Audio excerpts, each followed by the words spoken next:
The House will come to order. Members, please take their seats. Sergeant at Arms.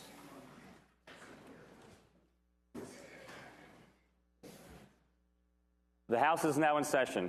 All persons not entitled to privileges of the floor, please retire to the gallery. Members will rise and be led in prayer by Andy Ferguson, pastor, Providence Church, Nathalie, and remain standing for the Pledge of Allegiance to the flag of the United States of America, which will be led by the delegate from Shenandoah, Delegate Gilbert. Good morning. Let's pray together. Almighty God, Creator, Sustainer, Redeemer, we bow before you this morning. We pause before this busy session today to seek your face, to seek your guidance. The book of James tells us that if we ask for wisdom, that you will give it generously without finding fault. So today we ask.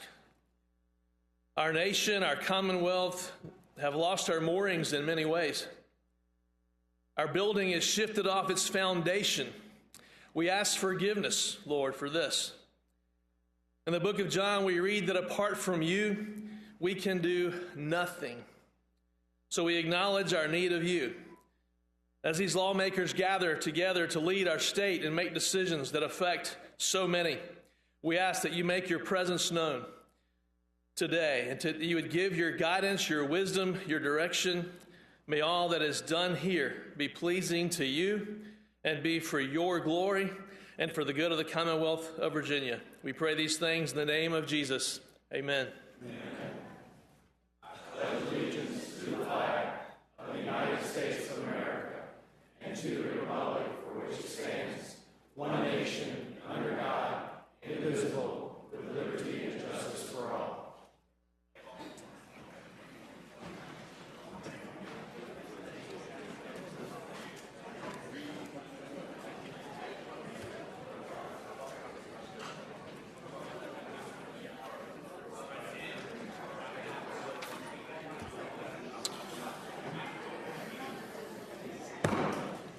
The clerk will report the result of the special election that occurred in the 86th House of Delegates District on Tuesday, February 19th, 2019. Members, please be advised that pursuant to Article 4, Section 7 of the Virginia Constitution, providing that the House of Delegates shall judge of the election qualifications and returns of its members. And at the direction of the Speaker of the House, I am pleased to report the following. In the special election called by the Speaker to fill the vacancy in the 86th House District, which occurred yesterday, Tuesday, February 19th, 2019, it has been determined that Ibrahim S. Samara received a majority of the votes cast and was duly sworn in earlier this morning by me, February 20th, 2019.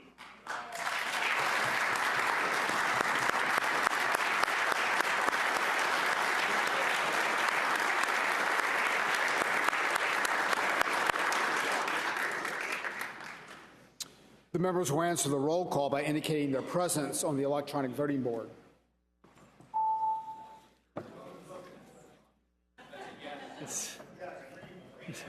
Clerk will close the roll. Mr. Speaker, a quorum is present. Pursuant to House Rule 3, I've examined and approved the Journal of the House of Delegates for February the 19th, 2019. Motions and resolutions under Rule 39 pursuant to the provisions of Rule 40 are now in order. The clerk shall announce the first morning hour of business, including clerk's announcements and communications. Here in the first portion of the morning hour, I have two communications and a number of conferees to announce, Mr. Speaker. Communication from the Senate. The Senate has rejected the House amendments to Senate Bills 1487 and Senate Bill 1547. Delegate from Shenandoah, Delegate Gilbert. Mr. Speaker, I move that the House insist on its amendments and request a committee of conference on the previously reported legislation. All those in favor of that motion will signify by saying aye. All opposed, no. That motion carries. Mr. Speaker, the Senate also has insisted on its amendments and requested a committee of conference on the following House bills. House Bill 1625, 1659, 1817, 2042, 2044, 2056, as well as House Bills 2234, 2303, 2550, 2576, 2678, and House Bill 2747. Delegate from Shenandoah, Delegate Gilbert. Mr. Speaker, I move that the House accede to the request of the Senate for a committee of conference on the previously reported legislation. All those in favor of that motion will say aye. All opposed, no. That motion carries. The Speaker announces conferees on part of the House for a number of House bills and Senate bills. Again, this information is available online and in the calendar as well. For House Bill 1625, the Speaker appoints on behalf of the House delegates Orrock, Marshall, and Keem. House Bill 1625, conferees delegates Orrock, Marshall, and Keem, and that's its counterpart is Senate Bill 1025. For House Bill 1659, Speaker appoints on behalf of the House conferees delegates Delaney, Bell of Albemarle, and Collins. House Bill 1659, delegates Delaney, Bell of Albemarle, and Collins. For House Bill 1817, the Speaker appoints delegates Delaney, Adams of Pittsylvania, and Collins. For House Bill 1817, Speaker appoints part of the House conferees delegates Delaney, Adams of Pennsylvania, and Collins. For House Bill 2042, Speaker appoints on behalf of the House delegates Murphy, Bell of Albemarle, and Gilbert. House Bill 2042, conferees delegates Murphy, Bell of Albemarle, and Gilbert. For House Bill 2044, the Speaker appoints on behalf of the House Delegate McGuire, Bell of Albemarle, and Bourne.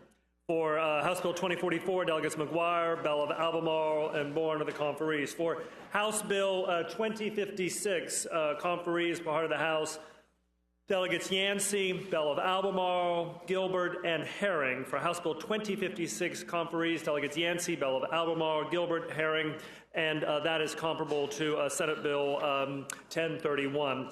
For House Bill 2234, the Speaker appoints on behalf of the House delegates Robinson, Jones of Suffolk, Peace, and Kriesig. For House Bill 2234, delegates Robinson, Jones of Suffolk, Peace, and Kriesig, and its counterpart is Senate Bill 1581. For House Bill 2303, the Speaker appoints delegates Leftwich, Bell of Albemarle, and Herring. House Bill 2303, conferees delegates Leftwich, Bell of Albemarle, and Herring. The comparable Senate bill is Senate Bill 1047. For House Bill 2550, the Speaker appoints on behalf of the House delegates Jones of Suffolk, Knight, and Torreon. For House Bill 2550, delegates Jones of Suffolk, Knight, and Torreon. Comparable to this bill is Senate Bill 1651. For House Bill 2576, Speaker appoints on behalf of the House delegates Kriesig, Leftwich, and Miyares. For House Bill 2576, delegates Kriesig, Leftwich, Miyares, and this is comparable to Senate Bill 1669, excuse me. For House Bill 2678, Speaker appoints on behalf of the House delegates Simon, Bell of Albemarle, and Collins. For House Bill 2678, delegates Simon, Bell of Albemarle, and Collins, and it is comparable to Senate Bill 1736. For House Bill 2747, Speaker appoints on behalf of the House delegates Kilgore, Pillion, and Torreon. House Bill 2747 conferees will be delegates Kilgore, Pillion, and Torreon. That's comparable to Senate Bill 1707. Speaker appoints on behalf of the House for the conference on various Senate bills, beginning with Senate Bill 1118. Conferees will be delegates Miyares, Landis, and Bulova. Senate Bill 1118, delegates Miyares, Landis, and Bulova, and that's comparable to House Bill 2173. For Senate Bill 1214, the Speaker appoints delegates Gilbert, Landis, and Van Valkenburg. For Senate Bill 1214, delegates Gilbert, Landis, and Van Valkenburg. That's comparable to House Bill 1733. For Senate Bill 1253, the Speaker appoints on behalf of the House delegates Brewer, Hugo, and Heretic. For Senate Bill 1253, conferees for the House will be delegates Brewer, Hugo, and Heretic, and that is comparable to House Bill 1730. For Senate Bill 1286, Speaker appoints on behalf of the House delegates Peace, Orrock, and Aird. Senate Bill 1286, delegates Peace, Orrock, and Aird. For Senate Bill 1490, the conferees and part of the House will be delegates Ware, Hugo, and Fillercorn. For SB 1490, delegates Ware, Hugo, and Fillercorn. For Senate Bill 1519, the Speaker appoints on behalf of the House delegates Kilgore, Rush, and Hayes. SB 1519, conferees will be delegates Kilgore, Rush, and Hayes. That's comparable to House Bill 1666. For Senate Bill 1575, Speaker appoints on behalf of the House delegates Landis, Robinson, and Tyler. SB 1575, conferees will be delegates Landis, Robinson, and Tyler. For Senate Bill 1593, the Speaker appoints on behalf of the House delegates Rush, Austin, and Torian. Delegates Rush, Austin, and Torian for Senate Bill 1593. For Senate Bill 1598, conferees will be delegates Stolley, Orrock, and Aird. Senate Bill 1598, delegates Stolley, Orrock, and Aird, and that is comparable to House Bill 1918. For Senate Bill 1617, the Speaker appoints on behalf of the House delegates Rush, Jones of Suffolk, and Sickles. Senate Bill 1617, delegates Rush, Jones of Suffolk, and Sickles, and that's comparable to House Bill 2490. For Senate Bill 1628, Speaker appoints on behalf of the House delegates Rush, Jones of Suffolk, and Torian. Senate Bill 1628, delegates Rush, Jones of Suffolk, and Torian. That's comparable to House Bill 2653. For Senate Bill 1651, the Speaker appoints on behalf of the House delegates Jones of Suffolk, Knight, and Torian. Delegates Jones of Suffolk, Knight, and Torian for Senate Bill 1651, which is comparable to House Bill 2550. Last two, Mr. Speaker, for Senate Bill 1661, the Speaker appoints on behalf of the House delegates Herring, Collins, and Leftwich. Senate Bill 1661, delegates Herring, Collins, and Leftwich, and that's comparable to House Bill 2597. And finally, for Senate Bill 1703, the Speaker appoints on behalf of the House delegates Gilbert, Peace, and Hayes. For Senate Bill 1703, delegates Gilbert, Peace, and Hayes, and that is comparable to House Bill 1702. Being the first portion of the morning hour, introductions and other actions that are listed on the voting board are now in order. Delegate from Culpeper, Delegate Freitas. Thank you, Mr. Speaker. I rise for an announcement. Delegate has the floor. Ladies and gentlemen of the body, you're going to see a letter going around that we're requesting everyone sign on to. What this essentially does is it's from the Military and Veterans Caucus in conjunction with both the governor and Secretary Hopkins. There's an F-22 fighter wing right now that Langley is a potential candidate for hosting this outfit. This would obviously have very good repercussions for the Commonwealth, both from a jobs perspective, from an Air Guard perspective. And so we would like to demonstrate to the Secretary of the Air Force that the Virginia General Assembly is fully on board along with the governor and with the Secretary Hopkins in order to encourage them to choose Langley as a possible site for this F-22 flight maintenance formal training units. So this will be going around. I would just ask you to sign on to it. If for some reason you can't, please let me know. Thank you very much, Mr. Speaker. Delegate from Virginia Beach, Delegate Mayaris. Mr. Speaker, I rise for an introduction. Delegate has the floor. Mr. Speaker, joining us in the gallery today is a dear friend from back home in Virginia Beach, Mark LaBelle, if he and his grandson could stand. Mark is here. In some ways, it's the start or the end of a long journey that began around 12 years ago when he started advocating for Virginia's autism community. He is the founder and CEO of Virginia Autism Foundation, and starting with his grandson, Mark III, who's here with him when he was diagnosed, he made it his passion to both, as he said one time in a television interview back home on Wavy, to understand and get at Mark's level, but also be an advocate for so many families.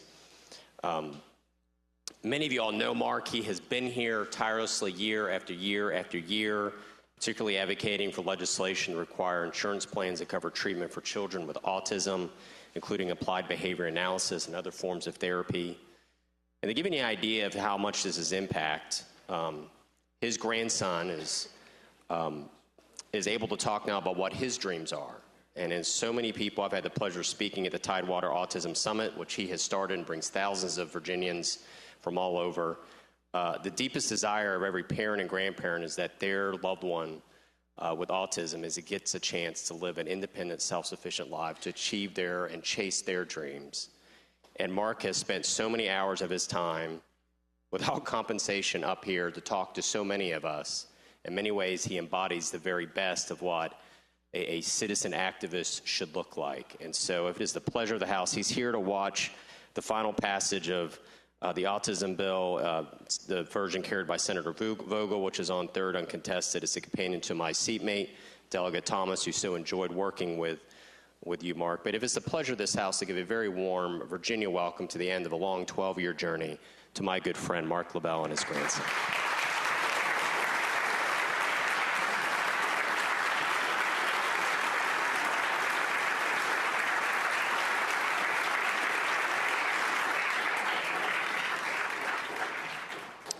Mark, we certainly want to welcome you and just thank you for your passion. It's what the process is all about. So, and have a great visit to the Capitol. Delegate from Fairfax, Delegate Bulova. Thank you, Mr. Speaker. Rise for an announcement. Delegate has the floor. Thank you, Mr. Speaker. And ladies and gentlemen of the House, I'm pleased to announce that tonight from 6 to 8 p.m. will be our annual Outdoor Recreation Caucus Barbecue.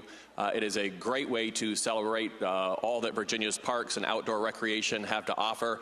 And it is only a very short hike here from the Capitol down to 118 North 8th Street. And so I hope you all will be able to join us tonight. Thank you. Delegate from Newport News, Delegate Price. Mr. Speaker, I rise for an announcement. Delegate has the floor. Thank you, Mr. Speaker. I just wanted to thank all of those on Capitol Square who have already given hotel-sized toiletries. We have received more than I could have ever imagined, and we will definitely be able to help so many people. So I just wanted to give my last announcement before we do leave this weekend. If you have any remaining hotel-sized toiletries, we would love to have them in room 406. Thank you.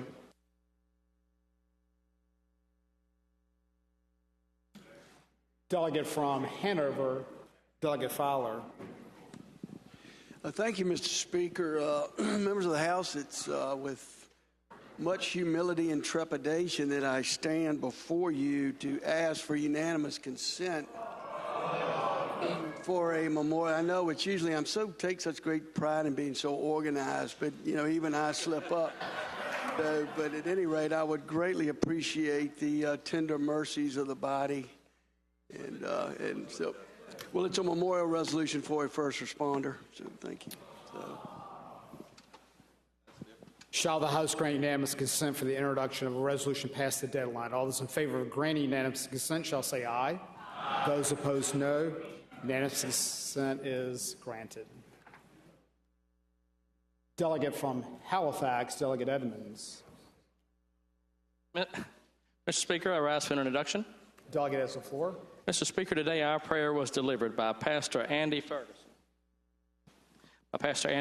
He is here today with his wife Ginger, along with their two daughters Lydia and Bethany. Pastor Ferguson received his BS degree in secondary education from Virginia Tech and his Master's of Divinity from Columbia International University. He also has begun his doctoral studies at Liberty University. Pastor Ferguson has been in pastoral and church planting ministry for over 20 years while maintaining a home improvement contracting business. He has been active in missions and disaster relief in at least 9 different countries, as well as here in the U.S. Pastor Ferguson and his wife Ginger have been married 28 years and have 4 children: Jonathan, who is pre-med at Liberty; Caleb, who is a senior airman stationed at Kirkland Air Force Base in Albuquerque, New Mexico; Lydia, who is pursuing a career in physical therapy; and Bethany, a 5th grade student. Andy is currently serving as pastor at Providence Church in Halifax County. Please join me in giving Pastor Ferguson and his family a warm house welcome.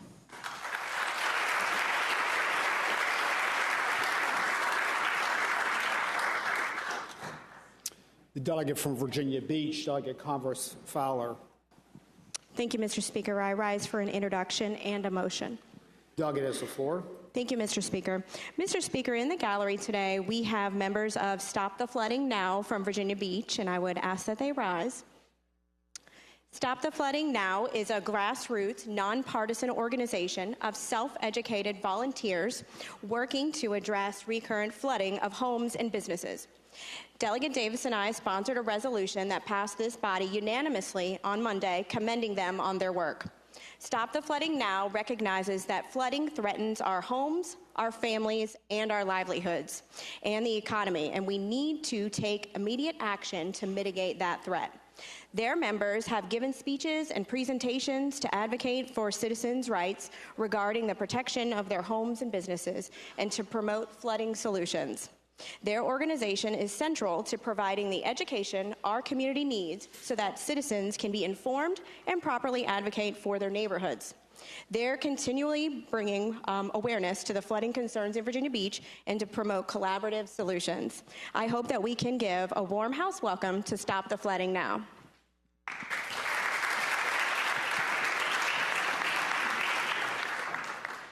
The House would certainly like to welcome the Stop the Flooding Now delegation. Hope you enjoy your visit to the Capitol.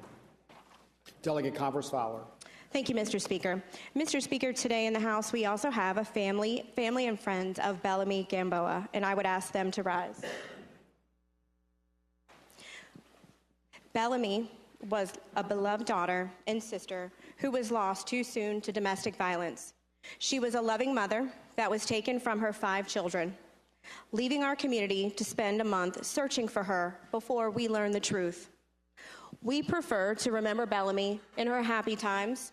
Bellamy was a loving parent, a team mom, baseball mom, and the mom who everyone wanted to see at her daughter's dance, that everyone would see at her daughter's dance recital. She lives on in us. She will live on in her children. She will live on in her family. She touched a lot of lives, and she will continue to make a difference through her story. We hope that by bringing attention to her story, that we might save even one life, that one child might grow up able to feel the loving arms of their parent hugging them as they put them to bed, and as they graduate high school, and as they walk down the aisle to start their own family. Mr. Speaker, this House unanimously passed H.R. 298 on Monday, honoring her life, and I move that when the House adjourns today, that we adjourn in the honor and memory of Bellamy Gamboa. Delegate Converse Fowler moves that when the House adjourn today, adjourn in the honor and memory of Bellamy Gamboa. Those in favor of that motion shall rise. That motion is agreed to.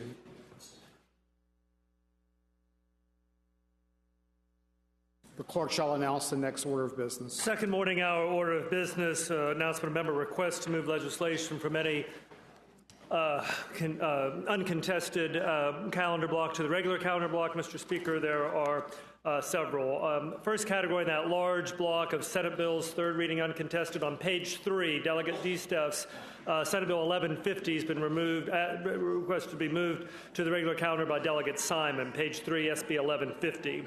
On page 6, Senator Obenshain's SB 1421. On page 6, that's been removed from the block over to the regular calendar at the request of Delegate Levine. On page 10, Senator Barker's SB 1626. That has been requested to be pulled out of the block and over to the regular calendar, again by Delegate Levine. On page 12 on that large block of third uncontested, Senator Mason's SB 1768 has been requested to be removed from the block over to the regular by Delegate Kilgore. And on the same page, Senator Obenshain's SB 1782, likewise out of the block to the regular calendar by Delegate Mullen. And then finally, Mr. Speaker, over on page 22, Senator Vogel's SB 1693, that's been requested to go to the regular calendar by Delegates Freitas and Cole. And finally, same page, Senate Bill 1771, Senator Hanger's SB 1771, that's been requested to be moved to the calendar by Delegate Bell of Stanton. The clerk shall announce the next order of business. Third morning hour order of business, member requests for legislation go by for the day and the subsequent motion by the majority leader to effectuate those requests. There are several. On the category of Senate Bills third regular, page 23, Senator Locke's SB 1444 has been requested to go by for the day by Delegate Davis. On page 24, those two bills, Senate Bill 1562 by Senator Lewis and Senate Bill 1625 by Senator McPike. Those have been requested to go by for the day, the former by Delegate Poindexter, the latter by Delegate Ware. On page 27, same category, Senator Carrico's, I'm sorry, that one's fine, I apologize. On page 28, Senate Bill 1539, Senator Surville's 1539, that's been requested to go by for the day by Delegate Leftwich. And on the same page, Senator Black's SB 1718, that's been requested to go by for the day by Delegate Landis. And then, Mr. Speaker, on the category of House bills with Senate amendments, page 31 of the printed calendar, page 31, Delegate Lopez's House Bill 2395, that's been requested to go by for the day at the request of Delegate Garrett. Mr. Speaker, that's all of the buy for day requests that I have. Delegate from Shenandoah, Delegate Gilbert. Mr. Speaker, I move that the legislation as announced by the clerk go by for the day. Delegate from Shenandoah, Delegate Gilbert moves that the legislation announced by the clerk go by for the day. As many as favor that motion will say aye. Those opposed, no. The motion is agreed to. The clerk will announce the next order of business. The fourth and final portion of the morning hour is reserved for member requests for points of personal privilege. The delegate from Alexandria, Delegate Levine. Mr. Speaker, I rise for a motion. A motion. Delegate has the floor. Mr. Speaker, I also move that SB 1604 on page 9 go by for the day. Page 9. SB 1604. 1604. Delegate Levine moves that on page 9, SB 1604 go by for the day. As many as favor that motion will signify by saying aye. Aye. All opposed, no. That bill goes by for the day. The delegate from Stanton, Delegate Bell.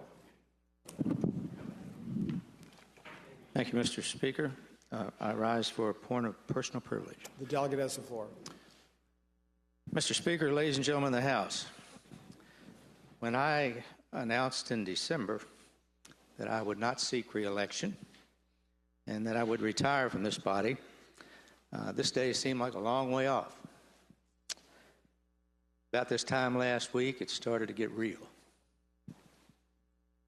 And now here we are. I must admit that the load this session has seemed a little lighter. And I've been told that I smile a lot more. I hadn't thought about that very much until Chairman Ware told me that I was smiling like a Christian holding 4 aces. So I guess it shows. Public service has always been a calling for me, and I'm pleased and I'm proud to say that I answered that call. In 2009, I was elected to serve the citizens of the 20th House District. It was a tremendous honor then, and it's a tremendous honor now. Election to any office is a high honor. It's given only to a very few people.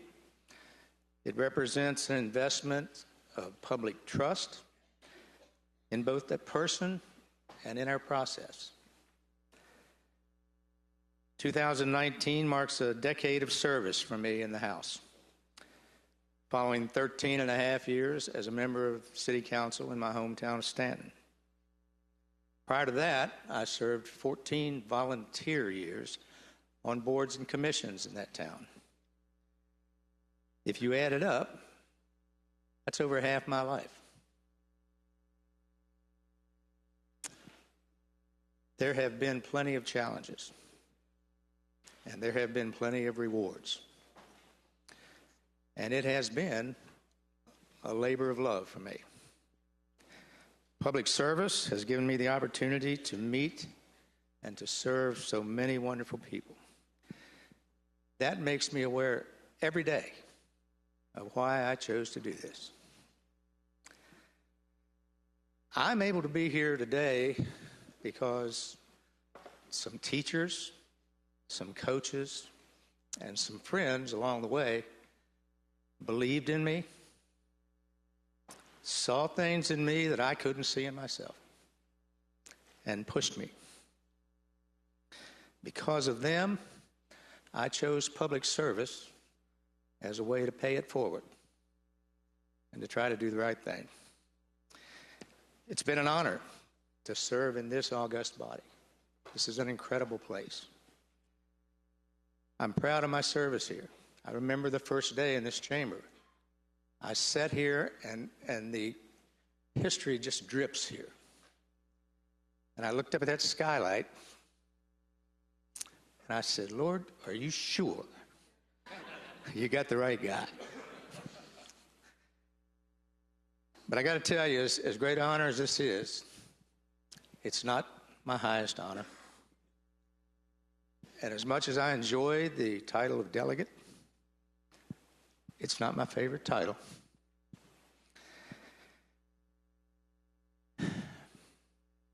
The greatest honor I've ever had and the greatest title I've ever known is that of husband, father, and now grandfather.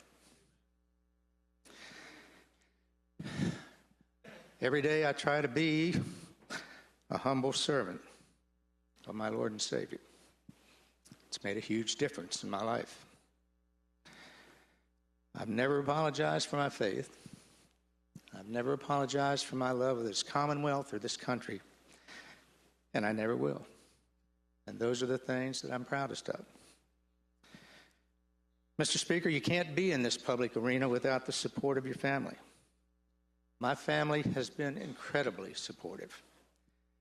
And because of that, they sometimes have to suffer the same slings and arrows that we do. They've never wavered. They never questioned what I did or why I did it because they knew. They've been my sounding board, my confidants, my defenders. They're my team. And I'm going to spend the rest of my life repaying them for the sacrifices and time that they've made for me. Our battle cry has always been family first and always. Ann and I have been married nearly 38 years. She was 12.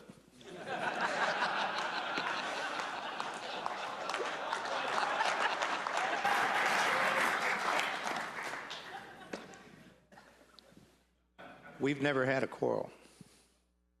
We've never had a fight. We have never had a cross word with each other. The only time I can remember that we ever disagreed just slightly, we were hiking. And we encountered a mama bear and two cubs. They showed up in our path about 50 yards ahead of us. And her immediate reaction was, let's run. I said, honey, we can't run. We can't outrun the bear. I don't think you understand. And she said, no, I understand. I don't think you understand. I don't have to outrun the bear.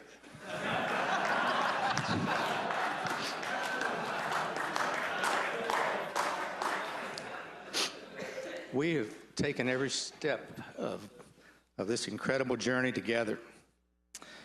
And she always sees the glass half full. She's the eternal optimist.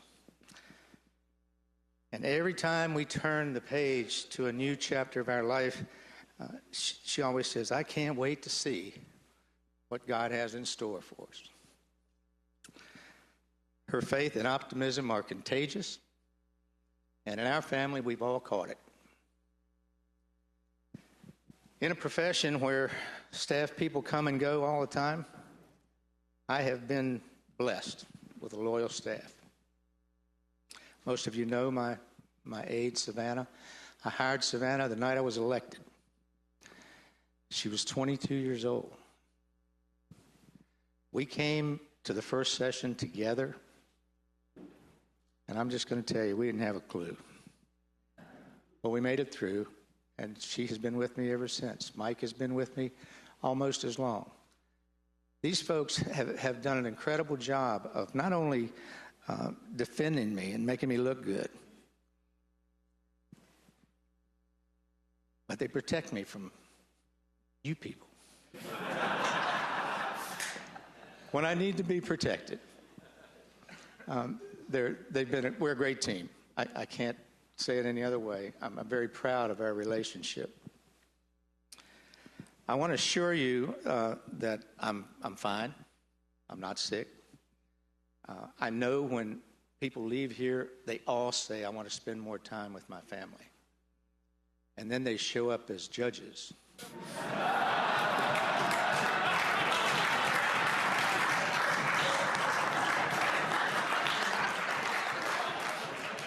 Or they show up as lobbyists.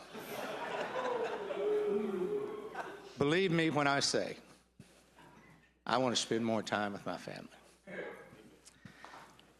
I'm very healthy, and I'm so blessed by that. But I know the clock is ticking, and I know that no day is promised. And I'm 72 years old. Greg Habib still doesn't believe that. But it's true. And I want to spend whatever time I have left with my family, doing the things that matter the most for me. I'm going to miss you folks. I tell you, I have tried to follow God's commandment and love everybody. I can do that. Liking everybody's a little tough. I like you all. I like some of you better than I like others. But I treasure the relationship I've had with the members of this House of Delegates. I think we've gotten along pretty well. I'm not sad that it's over. I'm just grateful that I ever had the opportunity to serve. I've had no second thoughts about my decision.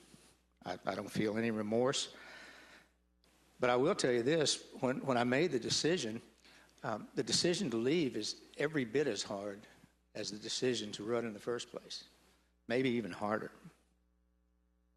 And I can honestly say, just as Mr. Jefferson remarked when he left the public life, I'm going to leave here with my hands as clean as they are empty. When you consider all the options and the other ways to leave here, then it's a real blessing to be able to leave on your own terms. So why now? Why not pick this time? I've been asked that 1,000,000 times. The best explanation I can give you comes from the very wise King Solomon in Ecclesiastes. To everything, there's a season, and a time to every purpose under heaven. Seasons change, and I've had my time. I've always had a model for retirement, not a time frame, but a model. And Mr. Speaker, because I know you and I share a common interest as New York Yankee fans, and you may be the only other person in here that understands what I'm about to say, my model for retirement was always Joe DiMaggio. There's an old quotation from a gentleman named James Freeman Clark that says, a politician cares about the next election, a statesman cares about the next generation. It's not original to me, but I do think it describes my service. And I believe my legislative record supports that claim. It would be an honor to someday be remembered as a statesman. However, the late Lacey Putney told me you had to be dead 15 years before anybody would call you a statesman. So I'm going to hold off just a little bit on that. Ann and I treasure the friendships that have sprung out of my time in public office, and we hold them dear. The opportunity to have more time to spend with my family and to repay them for their love and their loyalty and sacrifice, as well as time to hold that new granddaughter, has a very strong pull on me. And I'm very excited to turn the page. Maya Angelou once said, people will forget what you said and people will forget what you did, but people will never forget how you made them feel. I hope at some time, in some small way, I have made you all feel good about our relationship. I know that time here can change people. It's been my hope and my desire that I would leave here as the same person I was when I came in. I trust you all with this job. I trust the process. I trust government. You don't hear that much anymore. It's a big job. It's a real challenge. But I want you to take care of my Commonwealth. Thank you for your friendship. May God richly bless each and every one of you. May God bless the Commonwealth of Virginia, and may God bless the United States of America. Thank you, Mr. Speaker.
Dickie, I think I speak for everyone in the House. Your coaches and teachers did a pretty great job.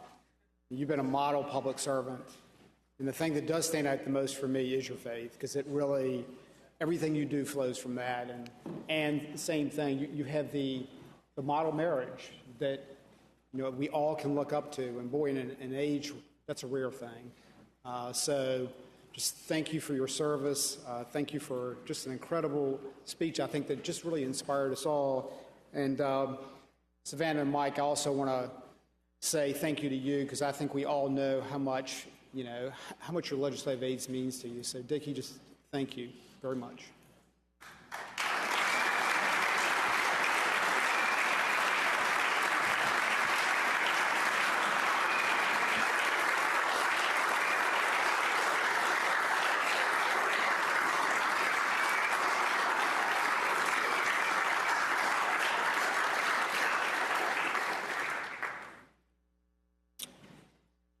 Delegate from Hopewell, Doug Ingram.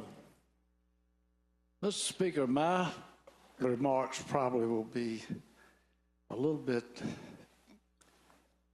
not as professional as my good friend. First of all, I want to say that when I first was elected in 1991, that was a long time ago. My district, now listen to this, the Democrats were in control then, and you talk about gerrymandering. My district was Hopewell, part of Prince George County, Nottoway County, Amelia County, Powhatan County, Chesterfield County, and John Watkins was in the House at that time, and he went to the Senate and has retired. Well, I could see John Watkins' house from my district in Powhatan, and it took me 55 minutes to get there from Hopewell. I went all the way to the Cumberland County line. Well, so this side of the aisle was pushing for independent redistricting years and years ago. But anyway. But in 1993, I knew I was going to have tough opposition, because Governor Wilder was the governor, and my opponent's father was here at least 3 times a week. And so I really thought that I was going to lose. I was sitting right over here, and everybody was, they were giving their speeches that they were retiring. And at that time, the only 3 that were here was Kurt Cox and Kenny Plum and Bobby Rock. Bobby Rock sat right here. I'll tell you about that in a minute. And I stood, and they were saying they were going to, they were so, they were retiring, but they had met so many good people on both sides of the aisle, and the whole thing. So I stood up over here, and I said, Mr. Speaker and ladies and gentlemen of the House. He said, gentlemen from Hopewell. I said, Mr. Speaker and ladies and gentlemen of the House, I said, I want everybody to know I've enjoyed serving in this body. Well, boy, they're whispering like crazy. He hadn't even been here a term. He's getting out. I said, Mr. Speaker, I'm just saying that I've enjoyed both sides of the aisle and meeting people and what I've accomplished. I said, but this is just in case I lose.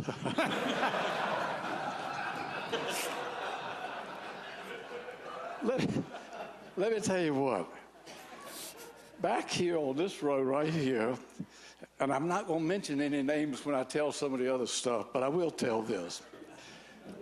You had Alan Dudley, myself, Dick Fisher, and Frank Wagner.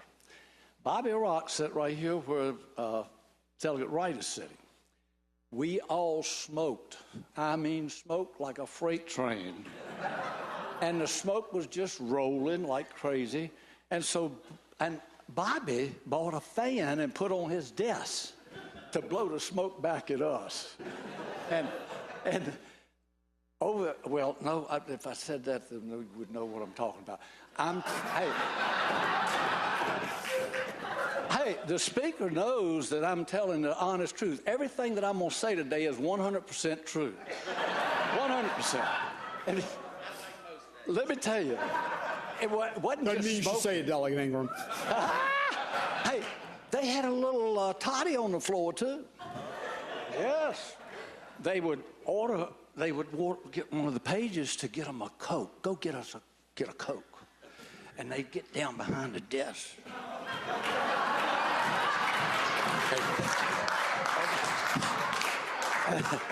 Hey, Bob Brown knows what I'm talking about. I'm going to tell you. I'm going to tell a story. Wait, I'm going to tell a story on him, too. Anyway, and they would sit here at 1 o'clock in the day and have a drink right on the floor. This room back here was for men only. Men only. The ladies had to go down the hall to go to the restroom, okay? Well, let me tell you what, and I know that you don't know this, but I want you to know you have a musician here, Bob Brown.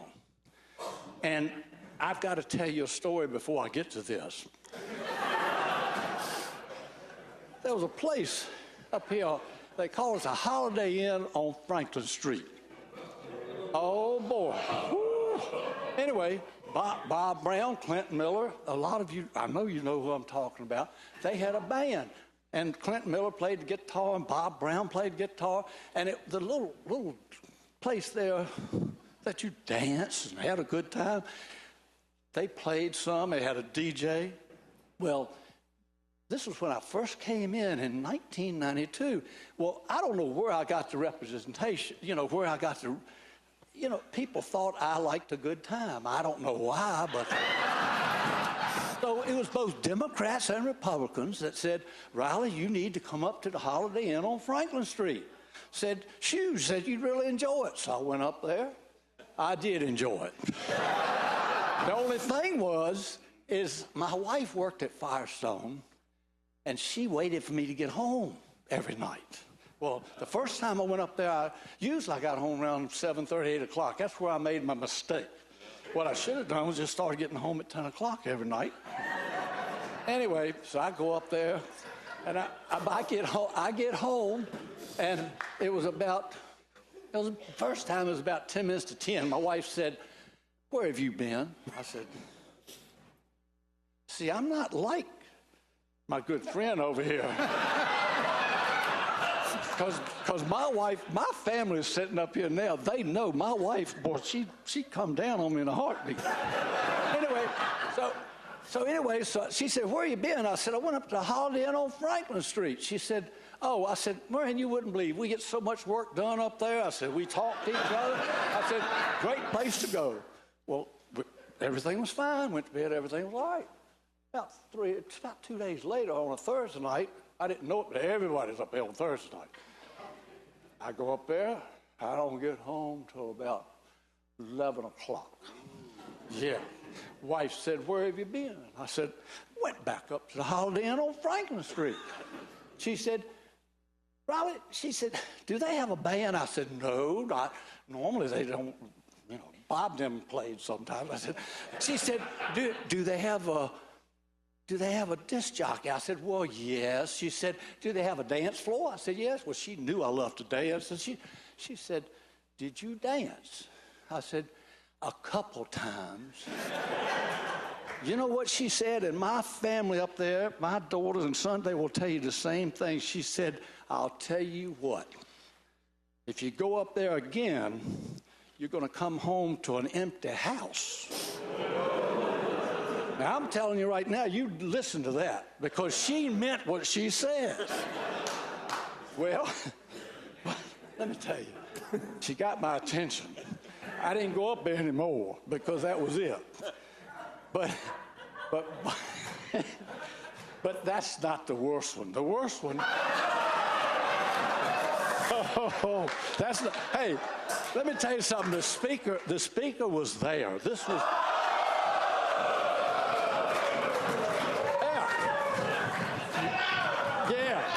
tell it all. Hey, we went to we're at a national convention. It's a Republican National Convention in Houston, Texas. I mean, my wife is back in Hopewell, Virginia. And I'm in Houston, Texas. Man, that's a long ways away, Ferris, So the host committee gave a big reception at a place in Houston called The Rose. Pat Robertson was there, and lights are everywhere. I'm not paying any attention. I mean, you know. So I'm standing there, and all of a sudden this gorgeous girl comes up and grabs me by the arm, and she said, come on. She said, don't you want to dance? And I said, well, I don't know. She said, well, come on, you got to dance.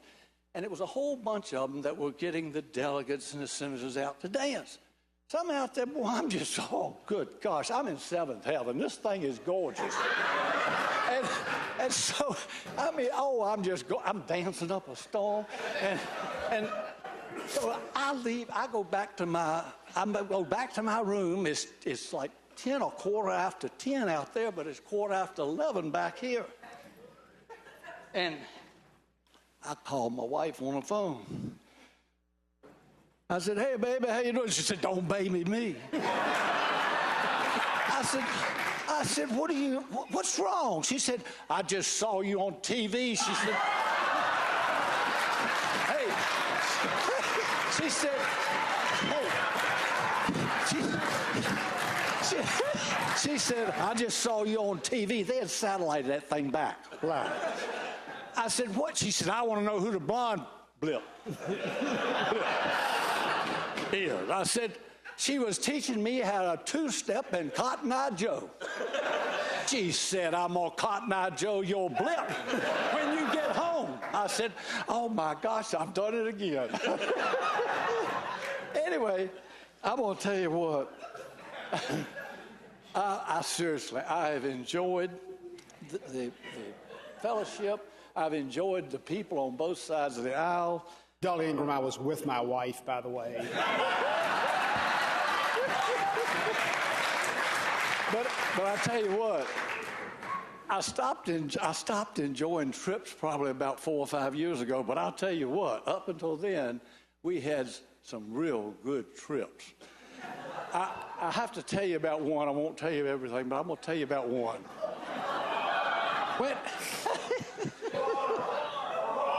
All right, one thing, and then I'm going to shut up.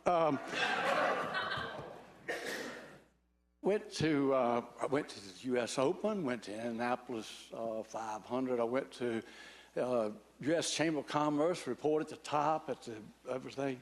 But I want to tell you, that every day, every morning when I get up, I thank the good Lord above for life. There are so many that I graduated from high school with that have already passed away. And I'm in good health. I want to leave here in good health, but I want to show you something. I had no idea that I would ever be here. And I just turned 13 years old. And I was newspaper carrier of the year. And I got to meet, Kenny Plum may remember, but he's probably one of the old ones, maybe Vivian, but Tom Stanley was the governor of Virginia. And we were at the governor's mansion. Same table that's there today, same chairs, it's just that they recovered the bottoms. However, see, I was a little bitty runt, but this is the truth also. We sit down at the table, and it was a bowl. They served us a bowl with fruit in it, with the double glass with the colored ice in the middle of it. I sat down at the table. Now, you have to realize I had just turned 13 years old. And I sat down, and the boy next to me he was from Roanoke. So I ate the fruit, and I'm hungry. I want something to eat. And so I said, I thought at the governor's mansion we would get more to eat than this. He looked at me and he said, that's the appetizer. I said, what? He says, the appetizer. And I want you to know that we ended up with a full 5-course meal, and I think I ate every bit of it. But I want you to know that I find good in everybody. And I love all of you. and thank you.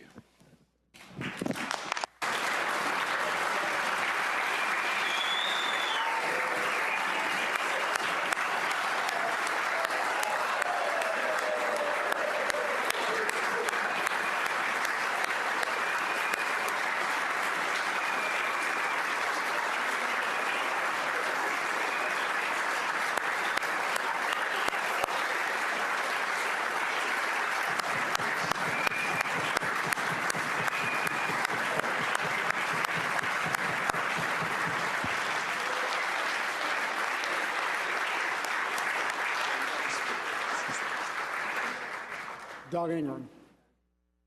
Mr. Speaker, I have to say something about my family. They've been here through thick and thin. My wife, she passed away 9 years ago, but she was right there for me every step of the way. My family, my son, Riley Jr., stand up. And then Parker, my grandson Parker, and then my little granddaughter Brinkley, then my daughter Tracy, and Stacy, my daughter, and then my son-in-law, Steve Hansen. Thank you a lot.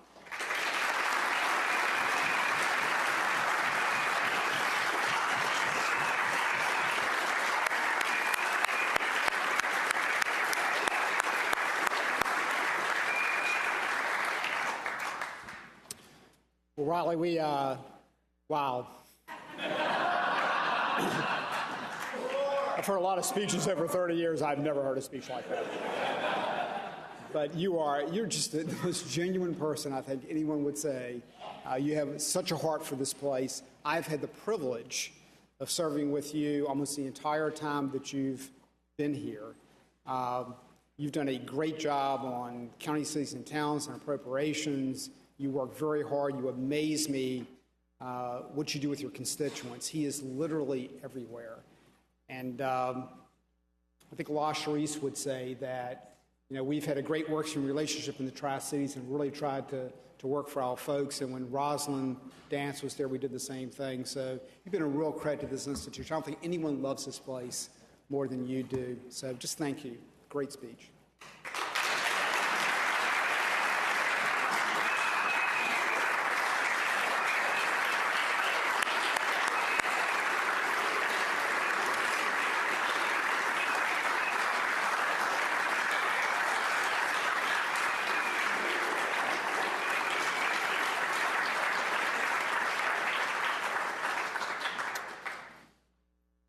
Delegate from Caroline, Delegate Orrock.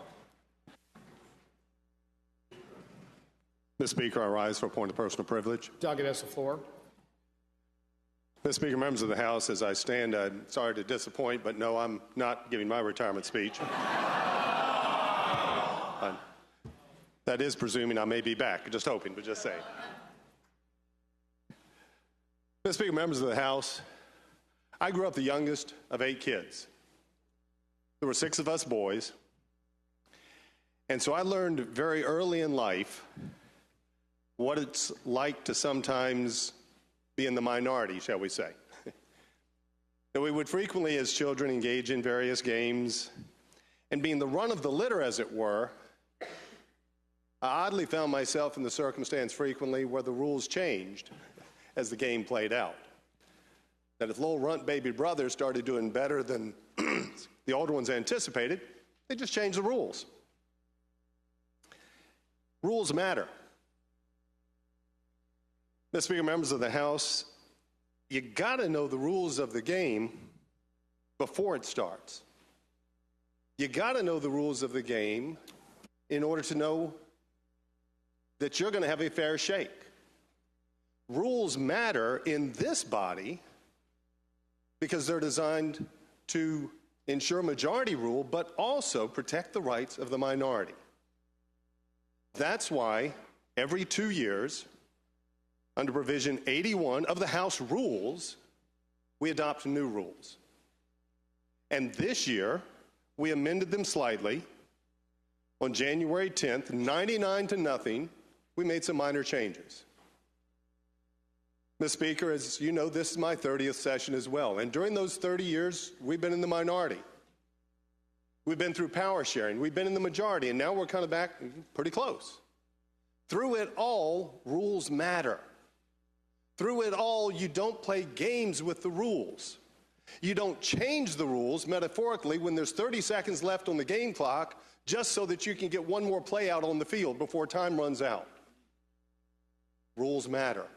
Rules matter to this institution because that's why we're still here 400 years after this process started.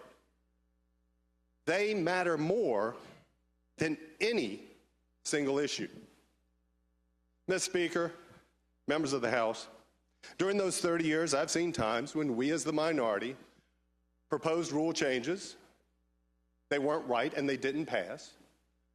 When we made motions to discharge, we made motions within the rules to try and get our agenda items brought before the body.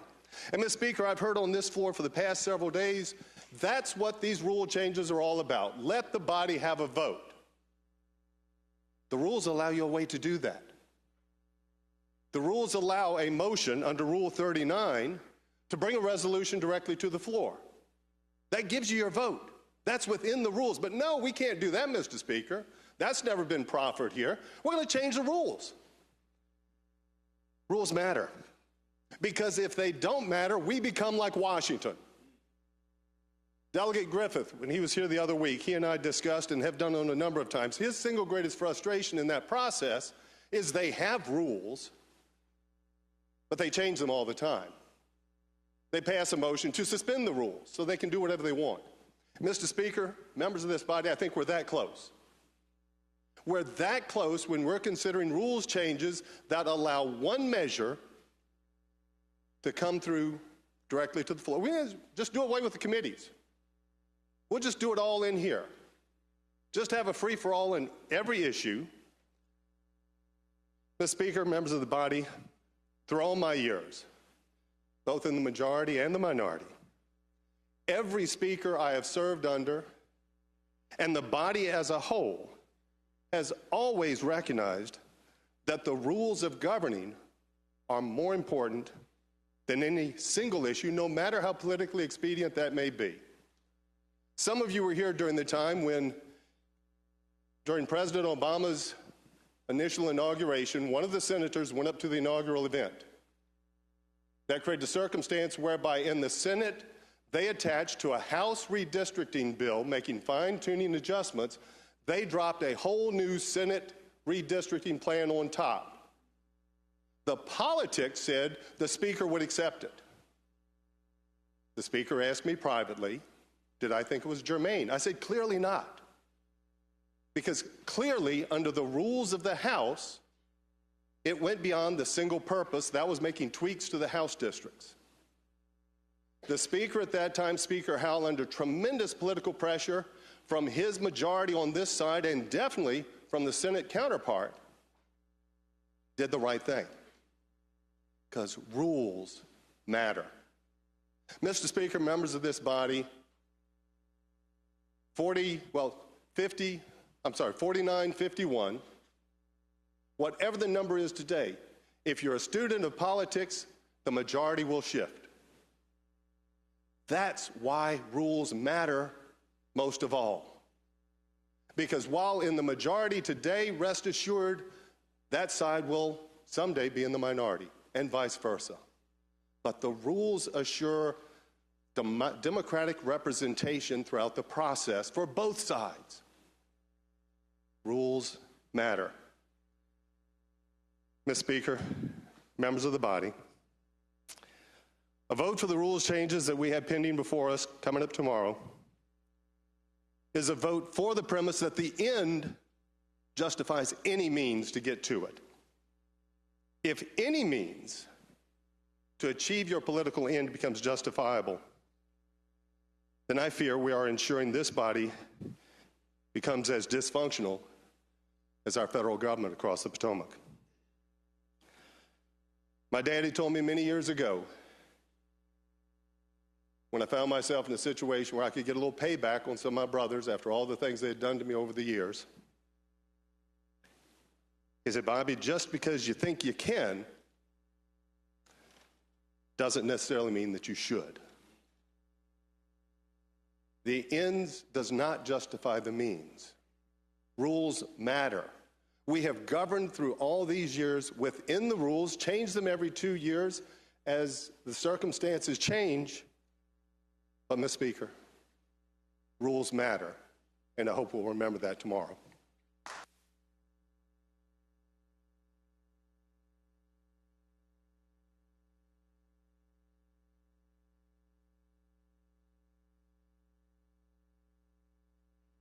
Okay, let's do this. We're at the end of the morning hour, but since we had 2 retirement speeches, I'm going to extend the morning hour by 20 minutes, but I got a lot of people on the board, so, and obviously we can go back to the morning hour at the end, but we're going to go until like 26, 27 after. So I'll start calling on people. You might want to talk to each other a little bit to make sure, or think about your speeches. So let's go with the delegate from Prince William, Delegate Guzman. Thank you, Mr. Speaker. I rise for a point of personal privilege. Delegate has the floor.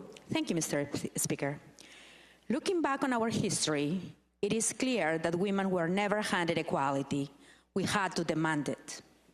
Not that long ago, women were expected to tend to the house and children, and there were not many good jobs that were available to us. We had no voting rights. We had very few legal rights. It took the fight of many brave women who faced constant opposition from both men and other women to obtain those rights that we so enjoy today. It is thanks to those leaders, starting with Sarah Lee Fain and Helen Henderson, the first women elected to the Virginia House of Delegates, that I am able to serve on this body today. Some of the changes that allow women to step up came through law, and some came through changes in culture. Culture shifts did a lot for equality, from allowing women to have good jobs to allowing them to have good education. However, not all victories can come through culture alone. The right to vote had to come through law. Laws protecting women from gender discrimination were put in place because they were necessary, but those could change. Now we have the opportunity to make a lasting mark in the rights of women throughout the nation. Women who are making less than men, and at the rate that wage equality has been going for the past 50 years, it would take another 41 years to reach true equality on average. Black women will wait until 2119. Hispanic women will wait until 2224. I don't have other words to describe these statistics, Mr. Speaker, other than what we know as sexism. With the ERA resolution, we can truly progress towards this dream of equality in a matter of months. This censor war has been fought for hundreds of years and will continue for hundreds more otherwise. While we have spoken this session, I have seen many men stand up to speak against equality, something that is not really surprising, although it is disappointing. It has been mostly men that have held women back in the past, along with a few women that join. Maybe some don't really understand what this matters. Maybe some are afraid of change. Maybe some don't see women as equal. Those men can keep blocking progress, but together with men who actually believe in equality, we will keep fighting. They argue that this amendment will allow for more abortions or free abortions, ignoring the fact that Medicaid and every insurance company in Virginia already covers medically necessary abortions. And yes, late-term abortions under extreme circumstances have been allowed in Virginia since 1975.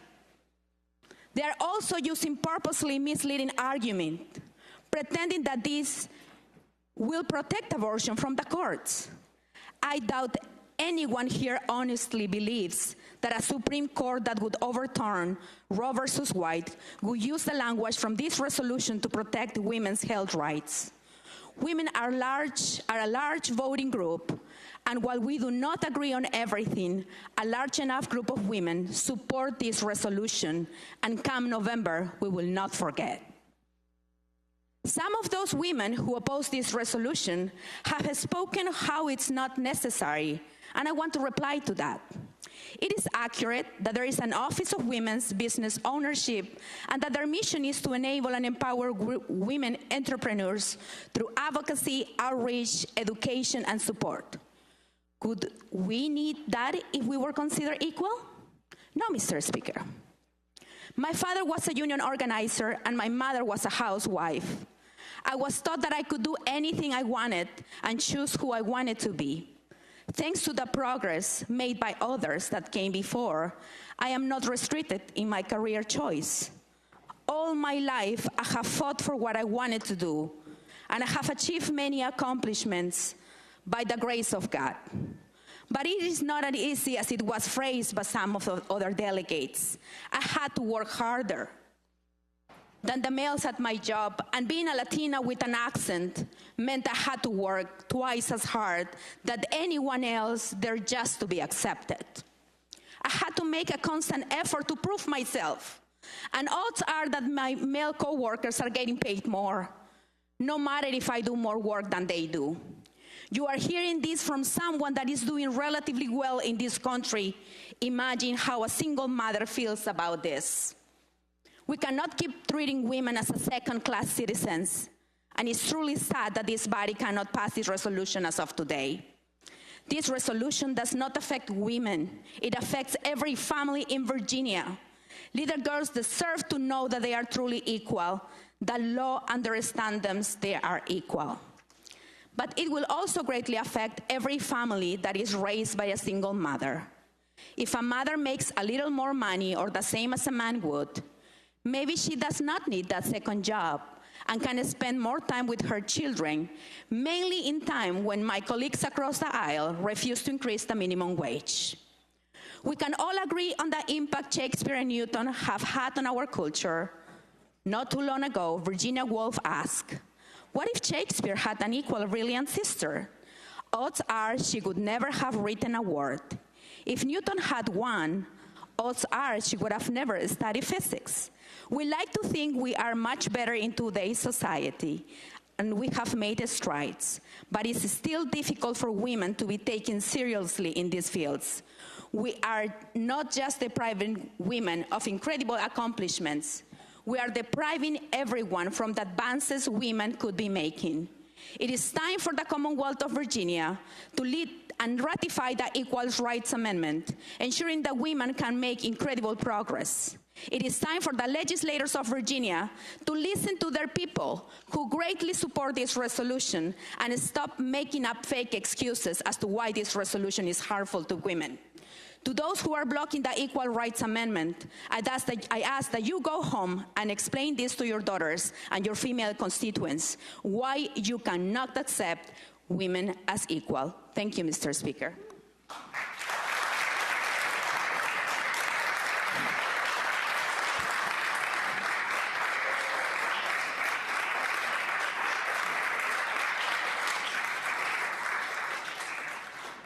Delegate from Prince William, Doug Ayala.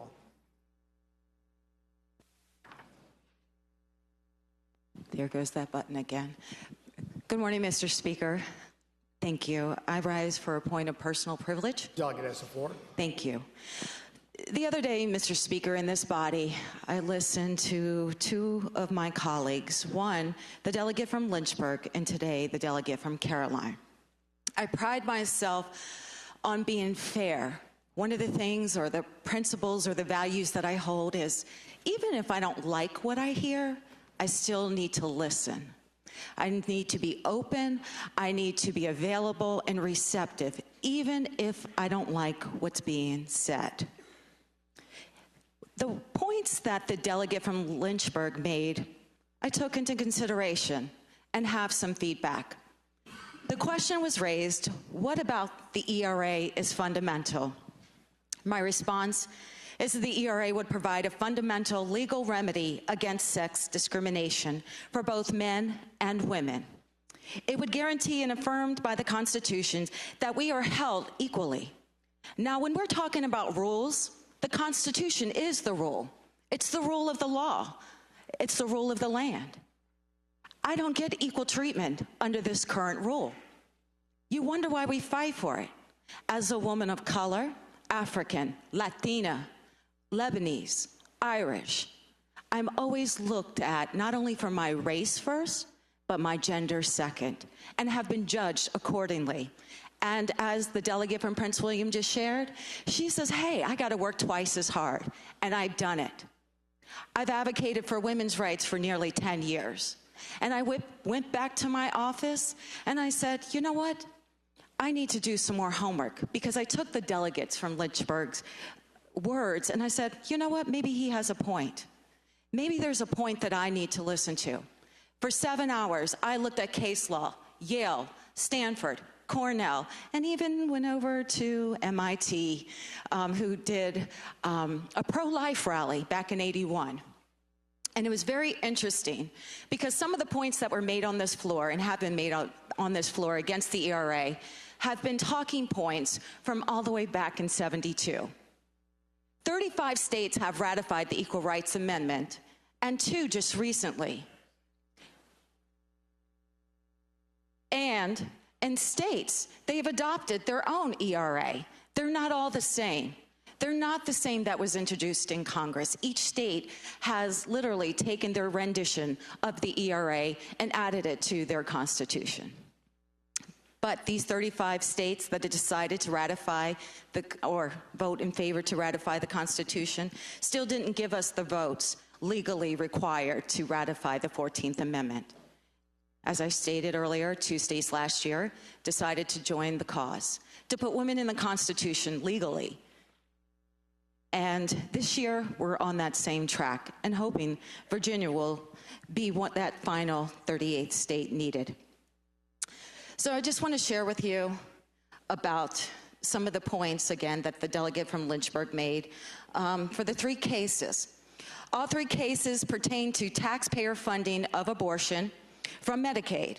The federal Hyde Amendment limited such funding to abortions where the mother's life was in danger, or in some cases, incest and rape. I looked them all up, 5 hours. Texas case, Bell v. Lowe, income of women in Texas in 202. Delegate from Lynchburg was correct that in this case, they relied on the Constitution, Equal Protection Clause, and the ERA within the state. However, the ruling in the lower court was overturned at the Texas Supreme Court, which argued that the limits on the funding did not actually violate those provisions. Doe v. Mayer. Delegate oversimplified the legal rationale for this ruling. The court ruled that the regulation in question exceeded the commissioner's statutory authority. In addition, citing CT's ERA, the ruling also cited the Constitution's due process clause. And the New Mexico case, v. NARAL, 1999, relied on New Mexico's Constitution's ERA amendment. It's also worth noting that while Virginia's Constitution has the ERA, doesn't have the ERA per se, equal protection language that already exists is marked similar to ERA provisions in other states. MIT, as I stated earlier, took this up. It was very interesting, the 1981 rally for pro-life. And the gentleman, his last name, and please forgive me if I mispronounced it, Papineau's claim was that there was a link between the ERA and abortion. And this I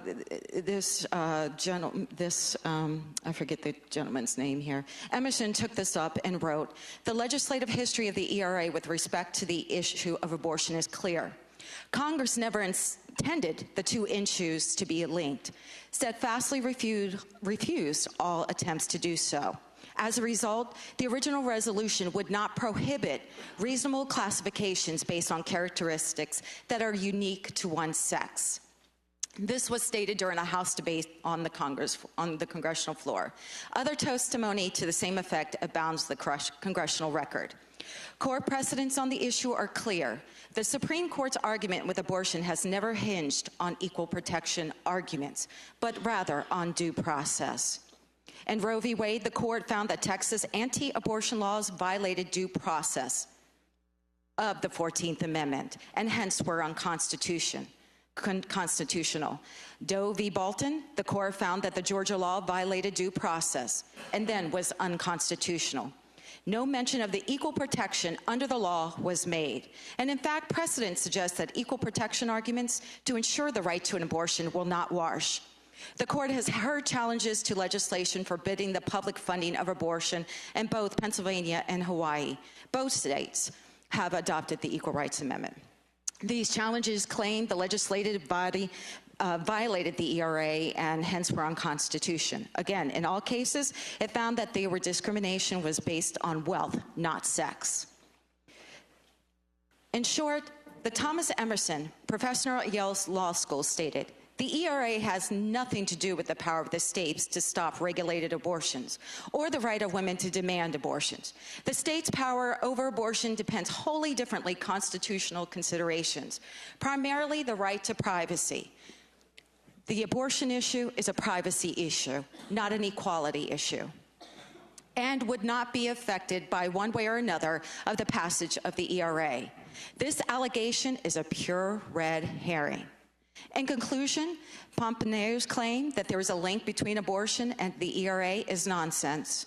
It is a historical remnant of less than subtle attempt by conservatives in the 70s to stop ratification of the ERA by simply splintering support over the issue of abortion. Today, it is propagated, writtenly or not, the same effect of anti-abortionists who have no excuse for their ignorance of the law. Thank you, Mr. Speaker.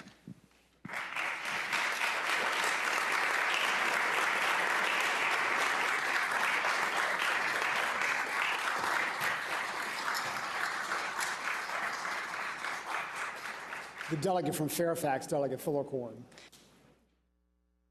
Thank you, Mr. Speaker. I rise for a point of personal privilege. Delegate has the floor. I just wanted to start, Mr. Speaker, members of this body, on behalf of our side of the aisle, to say thank you to two gentlemen and two statesmen. The gentleman from Stanton and the gentleman from Hopewell. Thank you for your inspiring words today, but more importantly than that, thank you for your friendship. Thank you for your leadership. Thank you for contributing what you have to date to your constituents and for contributing so much to this body.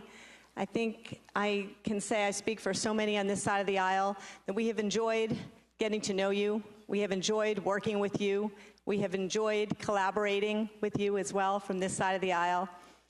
And to the gentleman from Stanton, when you mentioned specifically whether or not you would be considered a statesman, we're here on this side of the aisle to say we consider you both the finest gentlemen and statesmen. We wish you the best in your retirement and look forward to continuing our tremendous work on behalf of the Commonwealth of Virginia with you. Thank you.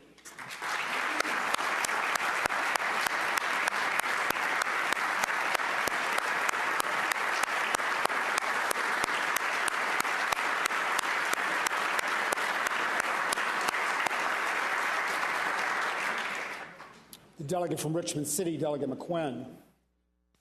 Thank you, Mr. Speaker. I rise for a point of personal privilege. Delegate has the floor. Thank you. Thank you, Mr. Speaker. I just rise and just to say to these two gentlemen, Delegate Bell and Delegate Ingram, it has certainly been a pleasure working with both of you. Delegate Bell, you have been just such an amazing person. You know, when you think about just the human spirit, you certainly reflect that in so many ways. I often say and look at individuals, and I said they are just kind human beings, and I thank you for just being one of those. Thank you also for the work that have been done to address some of the most vulnerable citizens, and that is our young people, with the bills that you certainly have patroned, looking at how we can address some of the challenges that we are dealing with. And so we are grateful for that. To Delegate Raleigh Ingram, Raleigh, I've had an opportunity to travel with you before. And I was not in Indianapolis, though, or any of those places. but it has indeed been, again, an honor. And I remember when we sort of took a tour in Southwest Virginia, and you had those of us who were on the back of the bus with you just in stitches, just laughing at some of the experiences that you have had and you were willing to share with us. Thank you. Our districts bumped up to one another, and again, it's been a pleasure working with you. Thank you for your kindness. Thank you for your service. And I wish both of you Godspeed as you go to the next phase of life. Thank you. Thank you, Mr. Speaker.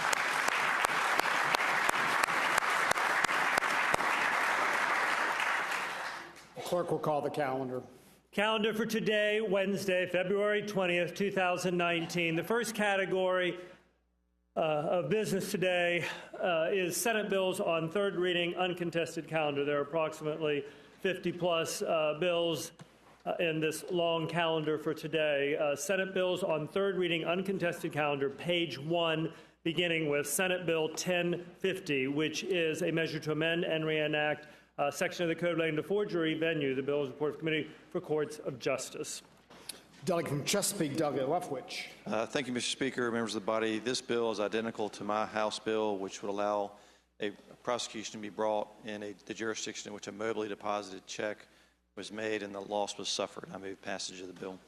Continuing with the block on page 2, SB 1080 is a measure to amend and reenact a myriad of sections of the Code of Virginia, repeal a few others, all relating to real and personal property conveyances, recordation of deeds, rental property, common interest communities, escheats, and unclaimed property. The bill is reported to the Committee for Courts of Justice. Delegate from Chesapeake, Delegate Lefwich. Thank you, Mr. Speaker, members of the body. This bill reorganizes Section 55 of the Code, which removes obsolete and duplicative provisions, improves the structure and clarity of the statutes pertaining to real and personal property. I move passage of the bill. Next up in the block, Senate Bill 1144, a measure to amend and reenact section of the code relating to guardianship. Annual report. Again, the bill is reported to the Committee for Courts of Justice. Delegate from Chesapeake, Delegate Lefwich. Thank you, Mr. Speaker, members of the body. Senate Bill 1144 would allow a summons to be issued for a rule of show cause against a guardian who fails his report as required. I move passage of the bill. Top of page 3, Senate Bill 1150 has been removed from the block and over to the regular calendar. Therefore, continuing with the block is Senate Bill 1166, which would amend and reenact portions of the code relating to clerks of court, collection of DNA sample for certain offenses, disclosure of tax information, Torrens system. The bill is reported to the Committee for Courts of Justice. Delegate from Chesapeake, Delegate Lefwich. Thank you, Mr. Speaker, members of the body. Senate Bill 1166 is really a combination of 3 separate bills. They've already passed this body on the House side. One deals with the collection of DNA samples. The second deals with the repeal of the Torrens system. And the third would indicate that tax information released to a Commissioner of Accounts is not prohibited. I move passage of the bill. Senate Bill 1307 is a measure to amend and reenact section of the Code of Virginia, 2 sections of the Code of Virginia relating to the Uniform Transfer to Minors Act, age 25. The bill was reported to the Committee of Courts of Justice. Delegate from Chesapeake, Delegate Lefwich. Thank you, Mr. Speaker. Senate Bill 1307 would allow transfers made to a minor be increased from 25 to 21 upon the discretion of the individual given the gift. I move passage of the bill. Turning to page 4 of the printed calendar, continuing with the block, Senate Bill 1336 is a measure to amend and reenact 2 sections of the code relating to a mechanics liens notice of sale. The bill was reported to the Committee of Courts of Justice. Delegate from Chesapeake, Delegate Lefwich. Thank you, Mr. Speaker. Members of the body, Senate Bill 1336 defines and clarifies what a public place is for purposes of issuing notice of a sale. I move passage of the bill. Senate Bill 1403 is a measure to amend and reenact one section of the code and repeal another relating to eminent domain costs. The bill is reported to the Committee for Courts of Justice with amendments. Delegate from Chesapeake, Delegate Lefwich. Thank you, Mr. Speaker. I move the committee amendments. Shall the committee amendments be agreed to? All those in favor say aye. All those opposed no. The committee amendments agreed to. Delegate Lefwich. Thank you, Mr. Speaker. Senate Bill 1403 allows the fees and costs of condemnation to be assessed against condemnor regardless of who the condemnor actually is. I move passage of the bill. Senate Bill 1404 is a measure to amend and reenact 3 sections of the code relating to eminent domain, costs for petition for distribution of funds, interest rate, recordation of certificate. The bill is reported to the Committee of Courts of Justice with amendments. Delegate from Chesapeake, Delegate Lefwich. Thank you, Mr. Speaker. I move the committee amendments. Shall the committee amendments be agreed to? All those in favor say aye. All opposed no. The committee amendments are agreed to. Delegate Lefwich. Thank you, Mr. Speaker. Senate Bill 1404 indicates that the cost of filing a petition against the county more, the interest rate that can be charged against the damages due, be no less than the judgment rate. I move passage of the bill.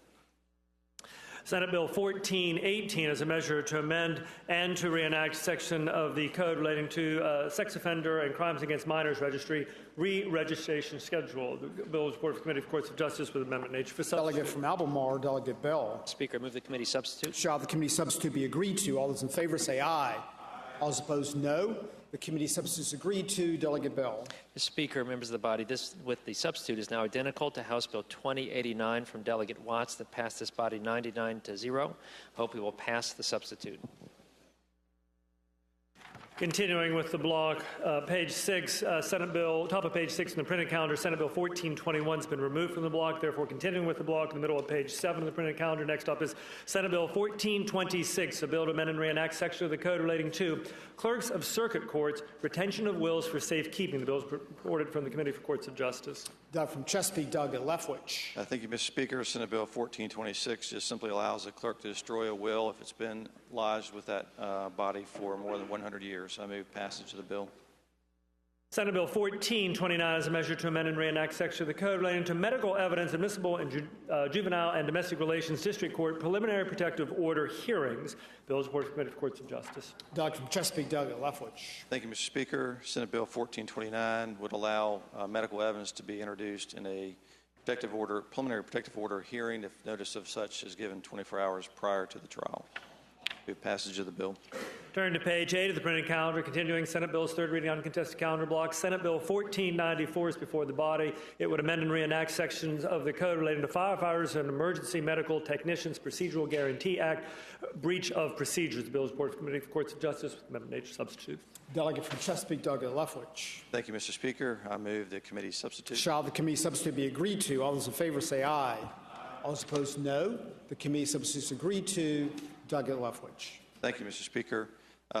With the substitute, this bill becomes identical to Delegate Krizik's bill, which passes body 99-0. It simply indicates that evidence gathered through administrative hearing cannot be introduced if the firefighter's rights have been violated.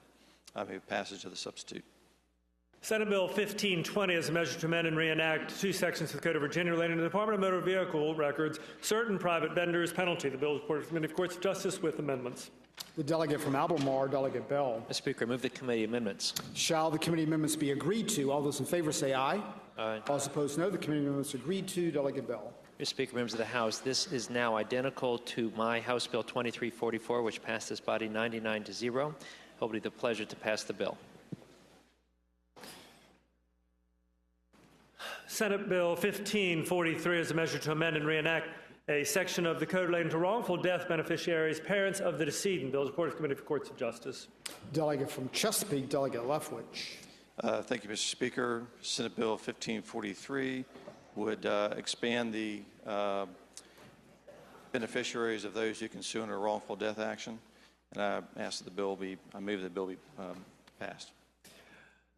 Senate Bill 1602 is a measure to amend and reenact several sections of the Code of Virginia relating to reports to Central Criminal Records Exchange, duties and authority of the Central Criminal Records Exchange, unapplied criminal history record information. Bill is reported for the Committee of Courts of Justice. Amendment for substitute. The delegate from Albemarle, Delegate Bell. Speaker, I move the committee substitute. Shall the committee substitute be agreed to? All those in favor say aye. Aye. All those opposed, no. The committee substitute is agreed to. Delegate Bell. Mr. Speaker, members of the body, with the substitute, this is now identical to my House Bill 2343, which passed this House 99-0.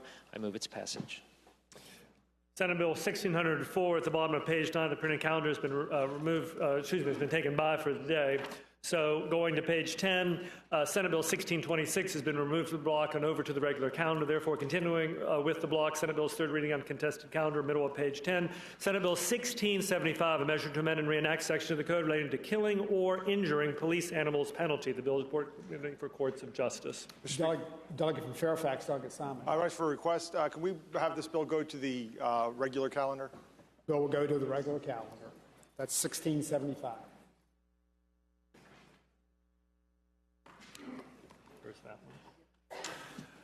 Continuing with the block, bottom of page 10, therefore, Senate Bill is 1724 is now before the body as a measure to amend and reenact section of the Code of Virginia relating to unemployment records, written requests from employees, subpoena duce tecum, penalty for failure to provide. The bill is reported to the Committee for Courts of Justice.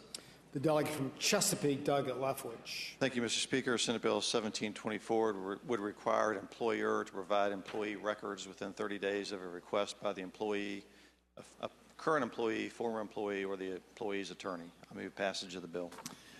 Senate Bill 1736 would amend and reenact a section of the code relating to unlawful dissemination or sale of images of another, falsely created videographic or still image penalty. The bill is reported to the Committee on Courts of Justice with a substitute. The delegate from Albemarle, Delegate Bell. Speaker, move the committee substitute. Shall the committee substitute be agreed to? All those in favor say aye. Aye. All opposed, no. The committee substitute is agreed to. Delegate Bell. As amended, Mr. Speaker, House Bill, this is now identical to House Bill 2678 from Delegate Simon, which passed this body 99-0, and I move its passage. Senate Bill 1738 is a measure to amend and reenact a section of the Code of Virginia relating to illegal gambling definition. The bill is reported to the Committee on Courts of Justice with an amendment. Delegate from Albemarle, Delegate Bell. Mr. Speaker, members of the body, Senate Bill 1738 amends the definition for gambling and gambling machines pursuant to the code section. It passed out of House courts unanimously with the... I'm sorry, Mr. Speaker, if I move the amendment. Yeah, we need to do that. Shall the committee amendment be agreed to? All those in favor say aye. Aye. All opposed, no. The committee amendment is agreed to. Delegate Bell. It passed House courts unanimously, and I move its passage. Senate Bill 1758 is a measure to amend and reenact section of the code relating to custody and visitation cases, jurisdiction of court. Bill is reported to the Committee for Courts of Justice with an amendment nature substitute. The delegate from Chesapeake, Delegate Lefwich. Thank you, Mr. Speaker. I move the committee substitute. Shall the committee substitute be agreed to? All those in favor say aye. Aye. All opposed, no. The committee substitute is agreed to. Delegate Lefwich. Mr. Speaker, members of the body, Senate Bill 1758 as substituted is now identical to Delegate Simon's bill, which passed this body 93-4. I move passage of the bill. Turning to page 12 of the printed calendar, Senate Bills 1768 and 1782 both have been removed from the uncontested calendar block over to the regular calendar. Therefore, continuing with that uncontested calendar block, bill before us, Senate Bill 1067, a bill to amend and reenact section of the Code of Virginia relating to the Virginia Conflict of Interest and Ethics Advisory Council meetings requirement. The bill is reported to the Committee on Rules. The delegate from... delegate from Portsmouth, Delegate James. Thank you, Mr. Speaker. Senate Bill 1067 is identical to my Bill 1889, which passed unanimously. It merely just changes the meeting conditions for the Ethics Council, and it's a formal recommendation of the Ethics Council, and I would move that we pass this bill. Turning to page 13, continuing with the block, Senate Bill 1093 is a measure to amend the Code of Virginia relating to the Literary Fund school modernization. The bill is reported to the Committee on Appropriations with an amendment nature substitute.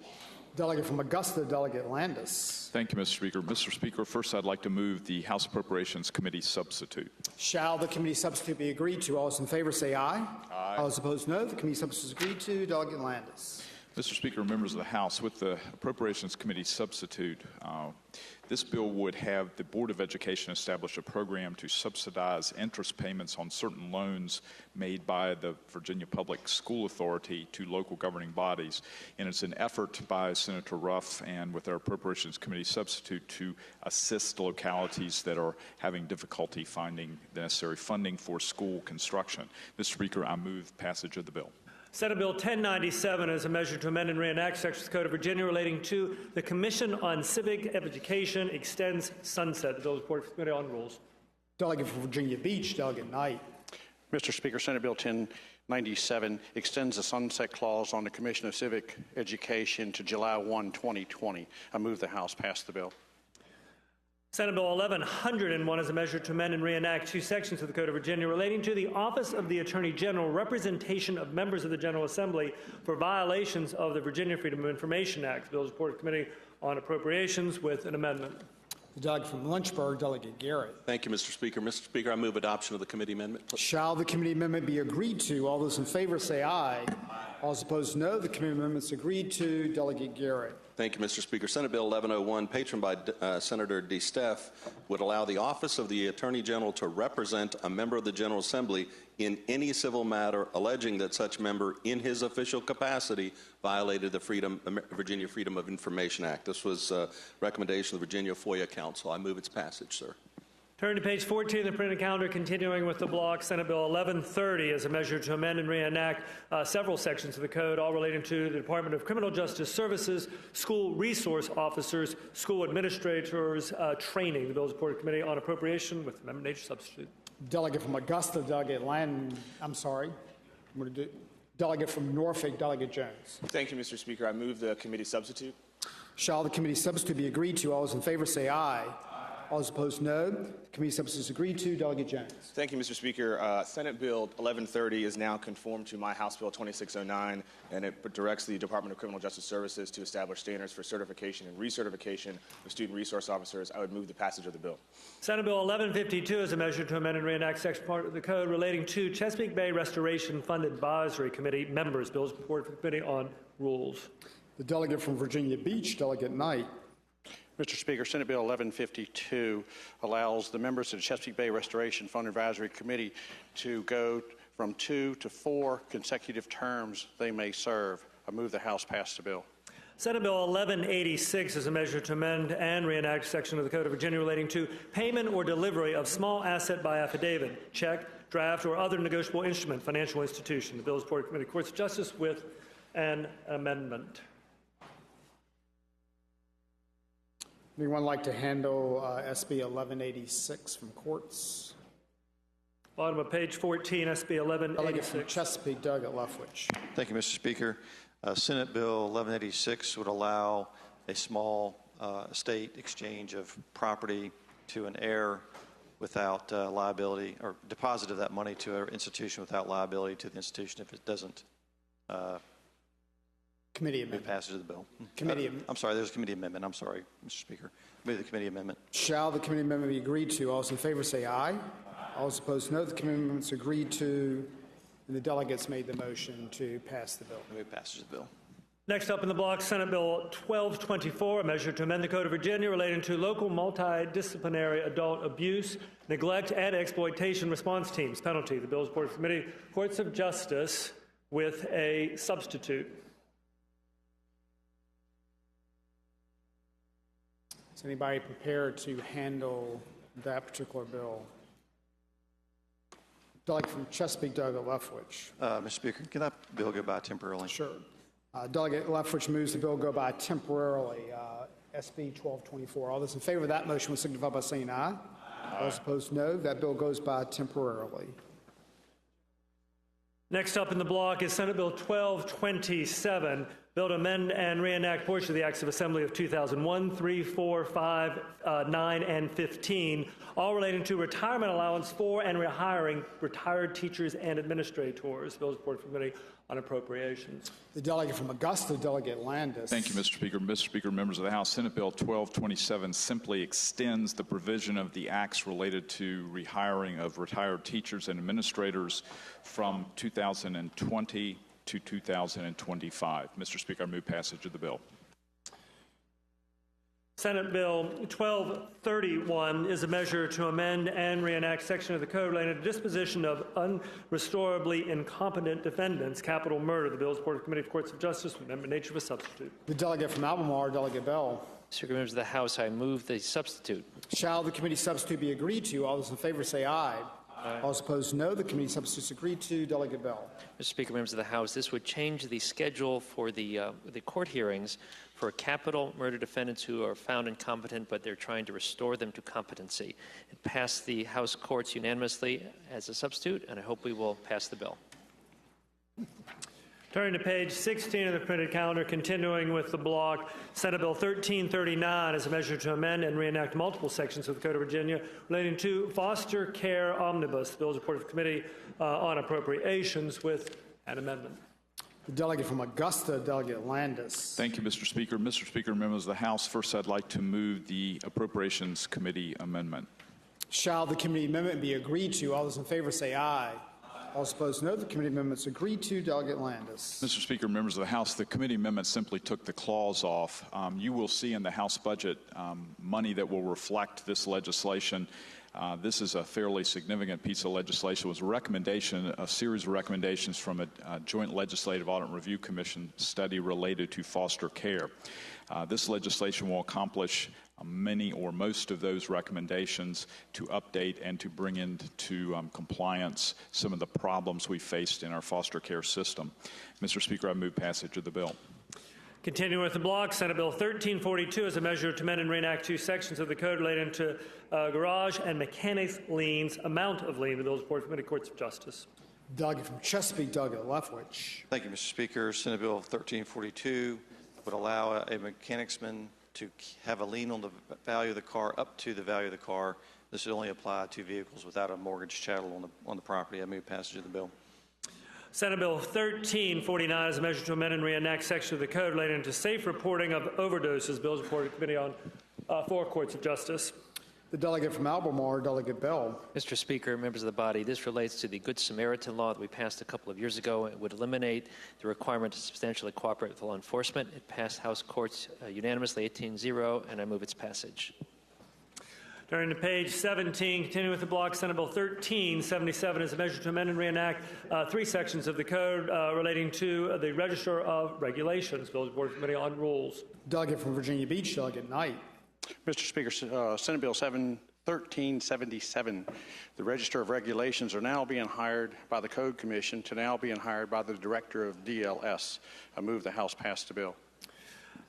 Senate Bill 1378 is a measure to amend and reenact section of the code relating to the Commissioners for Promotion of Uniformity of Legislation, Commissioner Expense Reimbursements. Bill is reported to committee on appropriations. The delegate from Virginia Beach, Delegate Knight. Mr. Speaker, Senate Bill 1378 goes to expense reimbursements, and they shall only be reimbursed by the approval of joint rules or the joint approval of the Speaker and the Chairman of Senate Rules. I move the House pass the bill. Senate Bill 1416, a bill to amend and reenact section of the code relating to appeals from founded complaints of child abuse or neglect, concurrent criminal investigation. The bill is reported to committee, Courts of Justice. The delegate from Smith, Delegate Campbell. Thank you, Mr. Speaker. Ladies and gentlemen of the House, Senate Bill 1416 is identical to my House Bill 1953, which passed this body 96-0. I would move for passage of the bill. Turn to page 18, continuing with the block. Next up is Senate Bill 1477, a bill for the relief of Gary Linwood Bush. Bill is reported for committee on appropriations. Delegate from Virginia Beach, Delegate Knight. Mr. Speaker, Senate Bill 1477 is relief for Gary Bush, who spent 11 years in jail and has now been proved innocent. And this is compensation from the state of $520,163. I move the House pass the bill.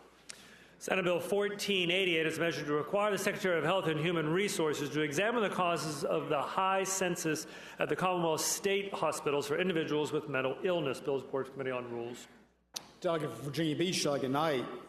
Mr. Speaker, Senate Bill 1488 creates a work group staffed by the Department of Behavioral Health to see the high census count of individuals in hospitals related to mental health and is see if there's a better plan in which to house them. I move the House pass the bill. Senate Bill 1540 is measured to amend and reenact multiple sections of the Code of Virginia relating to protective orders, contents of preliminary protective orders, docketing of an appeal. The bill is reported for the committee of Courts of Justice. Doug from Chesapeake, Delegate Lefwich. Thank you, Mr. Speaker. Senate Bill 1540 would require an ex parte order, protective order, to state the grounds for which the order was issued, and would also require on appeal that order be docketed at least 2 days after it's been entered. I move passage of the bill. Senate Bill 1556 is a measure to amend and reenact a section of the Code of Virginia relating to the Auditor of Public Accounts, Commonwealth Data Point, employee compensation information. The bill is reported for the committee on appropriations. Delegate from Virginia Beach, Delegate Knight. Mr. Speaker, Senate Bill 1556 says any employee making over $10,000 a year, a state employee, shall have an identifier and an actual salary paid. And I move the House paid the bill. Senate Bill 1581 is a measure to amend the Code of Virginia relating to parental leave. The bill is reported for committee on appropriations with amendment H substitute. Delegate from Chesterfield, Delegate Robinson. I move the appropriations substitute. Shall the committee substitute be agreed to? All those in favor say aye. All those opposed, no. The committee substitutes agreed to. Delegate Robinson. This, with this acceptance of the substitute, it puts the bill in the same posture of my bill that passed out of here on the parental leave, and it'll keep on moving it in through the conference. I move the passage of the bill. Senate Bill 1591 is a measure to direct the Virginia Center for School and Campus Safety to convene a work group to develop guidelines and best practices for the sharing of certain information between a local school board or public institution of higher education and law enforcement. Bill was reported to the Committee on Education February 13th, subsequently reported to the Committee on Appropriations. The delegate from Augusta, Delegate Landis. Mr. Speaker, the clerk described the bill very admirably. The only thing I would add is the report is supposed to come back to the chairman of the Education Committee, the Committee on Education and Health, and the two are the Money Committee chairman as well, and will come back October 1st of this year. Mr. Speaker, move passage of the bill. Turn to page 20 of the printed calendar, continuing Senate Bill's third reading uncontested calendar block. Bill before us, Senate Bill 1618, a bill to amend and reenact sections of the Code of Virginia relating to the Broadband Advisory Council membership. Bill is reported to the Committee on Rules, Amendment nature substitute. The delegate from Virginia Beach, Delegate Knight. Mr. Speaker, I move the committee substitute. Shall the committee substitute be agreed to? All those in favor say aye. All those opposed, no. The committee substitute is agreed to. Delegate Knight. This is a Broadband Advisory Council. It moves the membership from 14 to 17 members, which is one more senator, one for the Wireless Service Authority, and one for an electric cooperative. I move the House pass the bill. Senate Bill 1619 is a measure to amend the Code of Virginia relating to spoliation of evidence. Bill is reported to the Committee of Courts of Justice with an amendment. The delegate from Chesapeake, Delegate Lefwich. Thank you, Mr. Speaker. I move the committee amendment. Shall the committee amendment be agreed to? All those in favor say aye. All those opposed, no. The committee amendment is agreed to. Delegate Lefwich. Thank you, Mr. Speaker, members of the body. This statute simply creates consequences for a party that destroys evidence during litigation or when there's a threat of litigation. I move passage of the bill. Senate Bill 1632 is a bill to amend portions of the Code of Virginia relating to cannabidiol oil and THCA oil use at school. The bill is reported to the Committee of Courts of Justice with amendment nature substitute. The delegate from Albemarle, Delegate Bell. Speaker, members of the House, I move these committee substitute. Shall the committee substitute be agreed to? All those in favor say aye. Aye. All those opposed, no. The committee substitutes agreed to. Delegate Bell. Mr. Speaker, members of the body, this bill as amended, or I guess as substitute, is now identical to House Bill 1720 from Delegate Hurst, which passed this body 99-0. I move its passage. Senate Bill 1638 is a bill to amend and reenact sections of the Code relating to newspapers, legal notices, and publications requirements. Bill is reported to the Committee on Courts of Justice. Delegate from Chesapeake, Delegate Lefwich. Thank you, Mr. Speaker. Senate Bill 1638 tightens up the definition of a paper that's of regular circulation and also creates scenarios where notice can be made by a website and other various means. I move passage of the bill. Senate Bill 1644 is a bill to require the Department of Behavioral Health and Developmental Services to convene a work group to develop a plan for sharing of health information between community service boards and local and regional jails. Bills reported to the Committee on Rules. Delegate from Virginia Beach, Delegate Knight. Mr. Speaker, exactly what the clerk said, and that the department shall report its findings by October 1st, 2019. I move the House pass the bill. Now, Senate Bill 1686. It is a bill to repeal a portion of the Acts of Assembly of 2000 and 2007 relating to volunteer assistant attorneys for the Commonwealth. Bill is reported to the Committee of Courts of Justice. The delegate from Albemarle, Delegate Bell. Speaker, members of the House, this would allow any Commonwealth's attorney, not just those who are in cities or counties with a population of greater than 350,000, to appoint volunteer assistants. It passed the House Courts Committee 18-0, and I move its passage. And turning to page 22 of the printing calendar, two bills there at the top of the page, middle of the page, Senate Bills 1693 and 1771 have been removed from the block over to the regular calendar. Therefore, rounding out Senate bills on third reading uncontested calendar is Senate Bill 1777, which is a bill to amend the Code of Virginia relating to the Department of Corrections, restrictive housing, data collection, and reporting. A bill is reported to the Committee of Courts of Justice with amendment nature substitute. Delegate from Albemarle, Delegate Bell. Speaker, I move the committee substitute. Shall the committee substitute be agreed to? All those in favor say aye. Aye. All opposed, no. The committee substitute is agreed to. Delegate Bell. Mr. Speaker, members of the body, this is now conformed and identical to House Bill 1642 from Delegate Hope, which passed this body 99-0, and I move its passage. Mr. Speaker, I apologize. We took one bill by temporarily. That bill is on page 15. Page 15, Senator Chafin's SB 1224. That'll be the last bill in the block. It is a bill to amend the Code of Virginia relating to local multidisciplinary adult abuse, neglect, and exploitation response teams penalty bills reported to the Committee for Courts of Justice with amendment nature substitute. The delegate from Albemarle, Delegate Bell. Yes, sir, Mr. Speaker. I move the committee substitute. Shall the committee substitute be agreed to? All those in favor say aye. Aye. All those opposed, no. The committee substitute is agreed to. Delegate Bell. Mr. Speaker, members of the body, as amended, this bill is now identical to Delegate Pillion's House Bill 2560, which passed unanimously, and I move its passage. Delegate from Shenandoah, Delegate Gilbert. Mr. Speaker, parliamentary inquiry. Delegate has the floor. Mr. Speaker, in order to properly cast a vote on the upcoming vote, is it true that a member would need to be in their seat to cast such a vote? Appreciate that question. On this block of bills that we are about to consider. Yes, you have to be in your seat to vote. Mr. Speaker. Delegate has the floor. Further parliamentary inquiry. Delegate has the floor.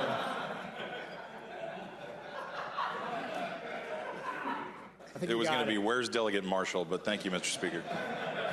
Mr. Speaker. Delegate from Fairfax, Delegate Watts. Thank you, Mr. Speaker. I would move that a bill be removed from the block and by for the day at the bottom of page 5. Senate Bill 1418, removed from the block and by for the day, please. Okay, Delegate Watts, by request, wants to move SB 1418 to the regular calendar, and we need to vote on by for the day. So all those in favor of moving by for the day, SB 1418, will signify by saying aye. All those opposed, no. That bill goes by for the day.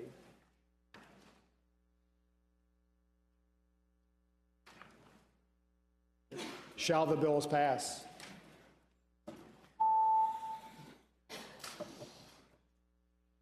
Clerk will close the roll. Ayes 100, no 0. Ayes 100, no 0. The bills pass.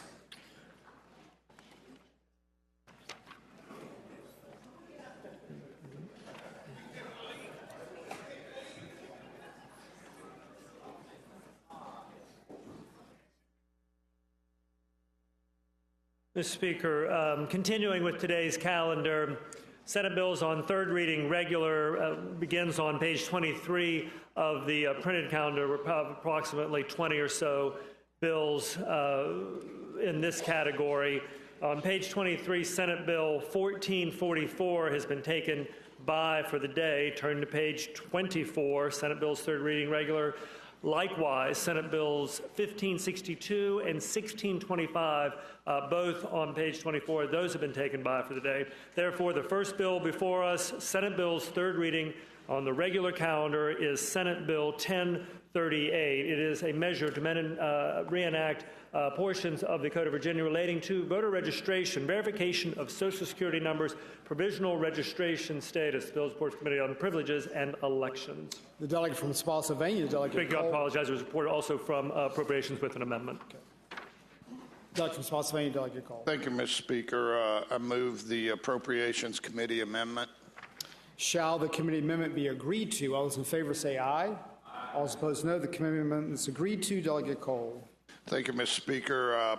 Senate Bill 1038 would require general registrars to verify name, date of birth, and Social Security number against the Social Security Administration database or another database approved by the Department of Elections, and I move its passage. It does have a delayed enactment. The effective date, the amendment says that the latter of either when the Department of Elections enters into a contract to upgrade the VERIS system, or July 1, 2021, whichever is later. Shall the bill pass?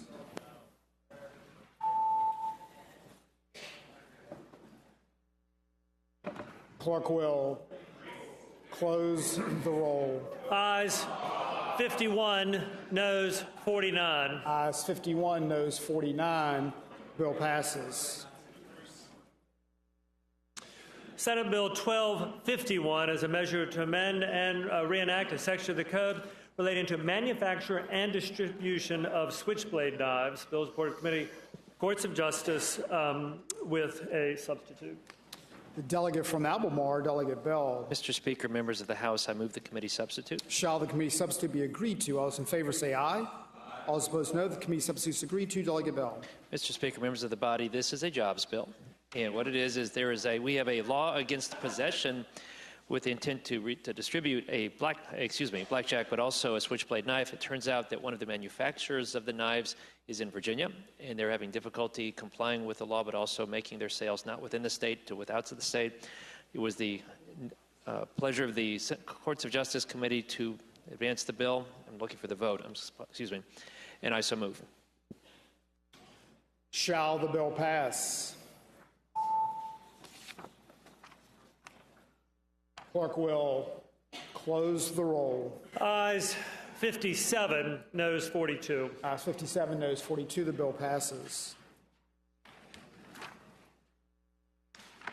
Turning to page 26 of the printed calendar, continuing Senate Bills third reading regular. Senate Bill 1341 is before the body. It is a measure to amend and reenact section of the code relating to holding handheld personal communication devices while driving a motor vehicle. Bills Board of Committee for Courts of Justice with an amendment.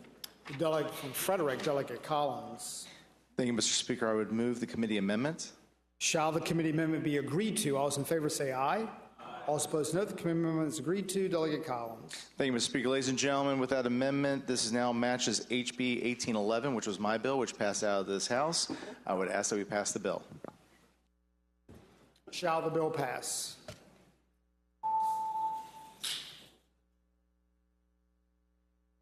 Clerk will close the roll. Ayes 70, noes 29. Ayes 70, noes 29. The bill passes.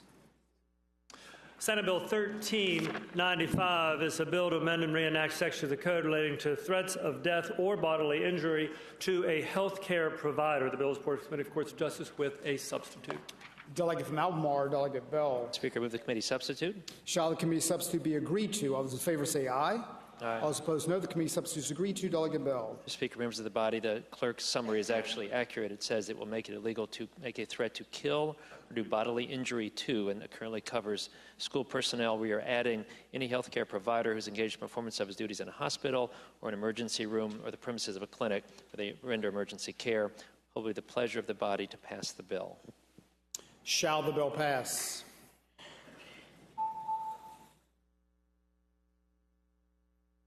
Clerk will close the roll. Ayes 90, noes 10. Ayes 90, noes 10. The bill passes.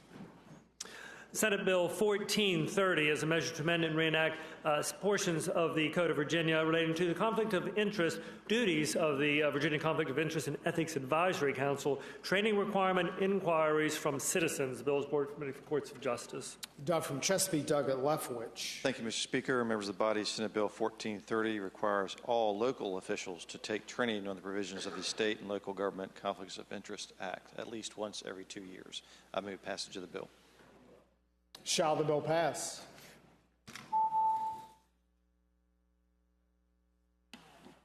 Clerk will close the roll. Ayes 98, noes 2. Ayes 98, noes 2. The bill passes.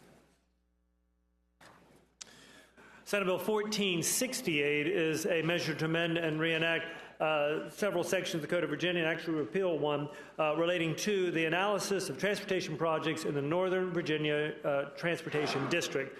Bills Board of Committee on Transportation, February 12th, subsequently passed by the reporter from the Committee on Appropriations.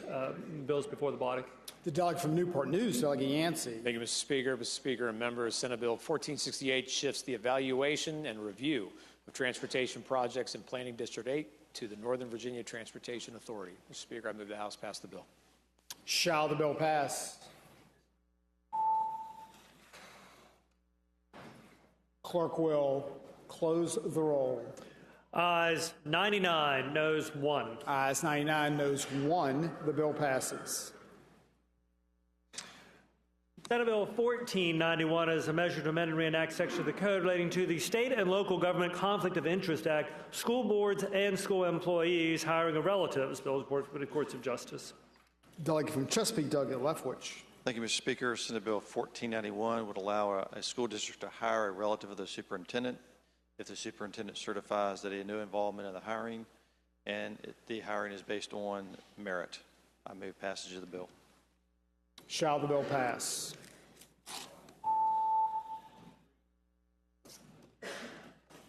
Clerk will close the roll. Ayes 78, noes 22. Ayes 78, noes 22. The bill passes. Mr. Speaker, Senate Bill 1501 has been taken by for the day. I'm sorry, I apologize. No, it wasn't. That was it. Mr. Speaker. Apologies. Delegate from Shenandoah, Delegate Gilbert. Rise for a motion. Delegate has the floor. Mr. Speaker, I move that the House stand in recess until 12:25 p.m. Delegate Gilbert moves the House stand in recess until 12:25 p.m. All those in favor of that motion will signify by saying aye. Those opposed, no. That motion carries and the House stands in recess. Mr. Speaker, immediately upon the recess, the Democratic Caucus will meet downstairs in House Room 2.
House will come to order. House will be at ease.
The ayes will come to order. If members will take their seats.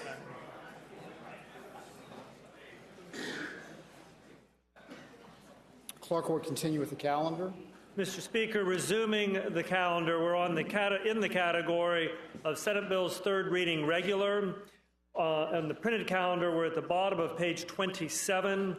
Bill before us is Senate Bill 1501. Mr. Speaker. It's a bill to... Delegate from Albemarle, Delegate Bell. It has been requested this go by temporarily, and I so move. Delegate Bell moves. Mr. Speaker, can I speak to that point? I don't believe it needs to go by temporarily, and we can go ahead and vote. Do it now? Oh, good. Okay. Okay, let's let the clerk finish reporting the bill, and then we'll get to Delegate Bell. We're all really quick here. Senate Bill 1501 is a bill to amend and reenact section of the code related to capital murder, law enforcement officers and fire marshals, reduction of charges. The bill is reported to the Committee for Courts of Justice. Delegate from Albemarle, Delegate Bell. Mr. Speaker, members of the body, this is Senate Bill 1501 from Senator Carrico. It would require a mandatory minimum sentence of life for the capital murder cases involving subsection 6, which is the willful, deliberate, and premeditated killing of a law enforcement officer, which is defined within the paragraph, when such killing is for the purpose of interfering with the performances of his official duties.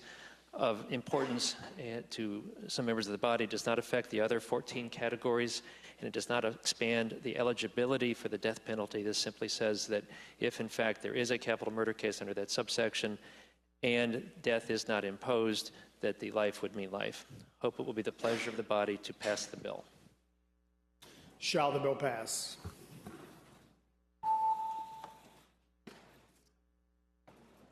Clerk will close the roll. Ayes 93, noes 5. Ayes 93, noes 5. The bill passes.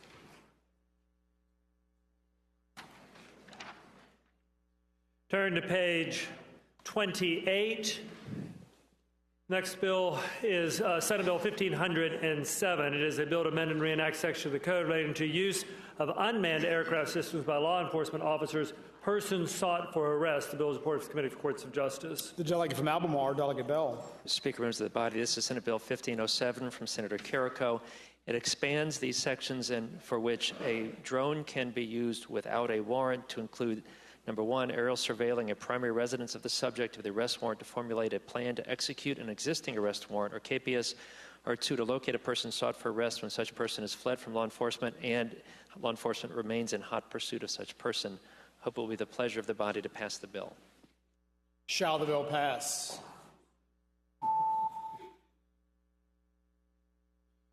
Clerk will close the roll. Ayes 59, noes 40. Ayes 59, noes 40. The bill passes. Mr. Speaker, on page 28, Senate Bills 1539 and 1718 both have been taken by for the day. Now we need to go back and sort through the number of bills that were pulled out of the block. Returning, therefore, to page 3 of the printed calendar. Page 3, the first bill before us, third reading regular, is now Senate Bill 1150. It is a bill to amend and reenact two sections of the code relating to issuance of warrants for law enforcement officers by a magistrate. Bill is reported to the Committee for Courts of Justice. Delegate from Albemarle, Delegate Bell. No amendment, is that right? I'm sorry. 1150, page 3. Speaker, this bill from Senator DeSteph would require that a Commonwealth's attorney sign off on a warrant where the warrant was against a law enforcement officer. Hope it will be the pleasure of the House to pass the bill.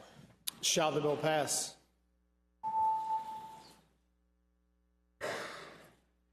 Clerk will close the roll. Ayes 91, noes 8. Ayes 91, noes 8. The bill passes. Turning to page 6. Page 6. Bill before us is Senator Obenshain, Senate Bill 1421. It is a bill to amend and reenact multiple sections of the code relating to eminent domain, entry upon private property, calculation of just compensation damages. The bill is reported to the Committee for Courts of Justice with amendments. Doug from Chesapeake, Doug at Lethbridge. Thank you, Mr. Speaker, members of the body. I move the committee amendments. Shall the committee amendments be agreed to? All those in favor say aye. Aye. All opposed, no. The committee members agreed to. Delegate Lefwich. Thank you, Mr. Speaker. Members of the body, this bill simply tightens up the protections and rights and remedies of a landowner in a condemnation proceeding or eminent domain proceeding. I move passage of the bill as amended. Shall the bill pass? Clerk will close the roll. Ayes 97, noes 2. Ayes 97, noes 2. The bill passes. Going forward in the calendar to page 10. Page 10. SB 1626 is a measure to amend and reenact section of the code relating to unlawful detainer appeal bond. The bill is reported for the Committee for Courts of Justice. Delegate from Chesapeake, Delegate Lefwich. Okay, thank you, Mr. Speaker. Let me get to the right place. Are there any amendments or substitutes to this? No, it's okay, all right. 1626. So, Mr. Speaker, members of the body, Senate Bill 1626 would alter the bond provisions of an unlawful retainer action and simply say that the bond that is posted with the court is the amount that's owed at the time the unlawful retainer action is filed, and the tenant would then pay rent henceforth to the landlord. I move passage of the bill. Shall the bill pass?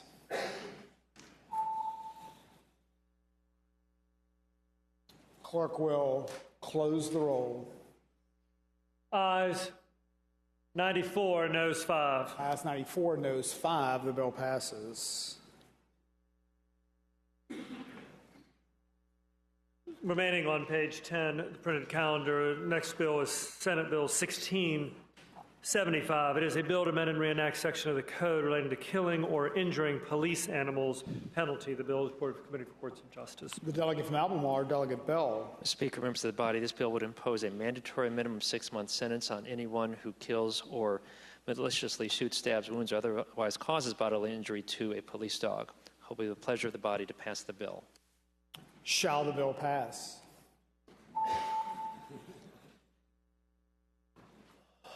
Clerk will close the roll.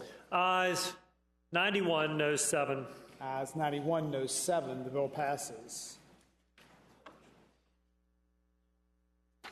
Going to page 12 of the calendar, the bill next up is Senate Bill 1768. It is a measure to amend and reenact section of the code relating to use of handheld personal communication devices, highway work zones penalty. The bill is reported to the Committee for Courts of Justice with amendment nature substitute.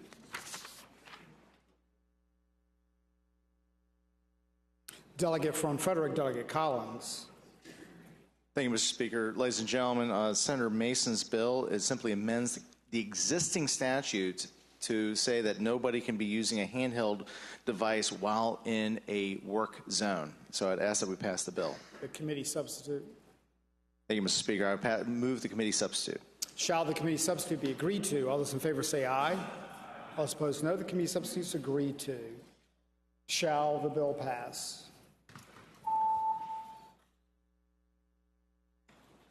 Clerk will close the roll. Ayes 82, noes 16, abstentions 1. Ayes 82, noes 16, abstentions 1. The bill passes. Remaining on page 12, next up is Senate Bill 1782. It is a measure to amend and reenact 2 sections of the code relating to notaries' qualifications. The bill is reported to the Committee for Courts of Justice. Delegate from Chesapeake, Delegate Lefwich. Thank you, Mr. Speaker. Members of the body, Senate Bill 1782 would prohibit anyone who's been convicted of a certain felony from also serving as a notary public. I move passage of the bill. Shall the bill pass? Clerk will close the roll. Ayes 87, noes 12. Ayes 87, noes 12. Mr. Speaker, going to page 22. Page 22 of the printed calendar. Next bill is Senate Bill 1693 at the top of page 22. It is a measure to amend and reenact section of the code relating to health insurance coverage for autism spectrum disorder. The bill is reported to the Committee on Commerce and Labor. The delegate from Stafford, Delegate Thomas. Thank you, Mr. Speaker. Senate Bill 1693 is identical to House Bill 2577, which finally lifts the age cap on mandated insurance coverage for autism. I move passage of the bill. Shall the bill pass?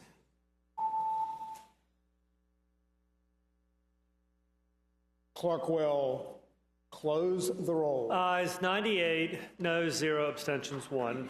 Ayes 98, noes 0, abstentions 1. The bill passes. And remaining on that page as well, Senate Bill 1771 is next up. It is a measure to amend and reenact a section of the code relating to state share for basic aid, duration of certain cost savings agreements. Bills report of Committee on Appropriations with amendment nature of substitute. The delegate from Stanton, Delegate Bell. Thank you, Mr. Speaker. Mr. Speaker, I'm going to move that we reject the House committee amendments to Senate Bill 1771. I'd like to speak to that motion. Delegate has the floor. Mr. Speaker, by rejecting the House Appropriations Committee amendments, we conform this bill to my House Bill 1807, which we passed out of this body yesterday, and it is on its way to the governor. Shall the committee substitute be agreed to? All those in favor say aye. All those opposed, no. No. The substitute is not agreed to. Shall the bill pass?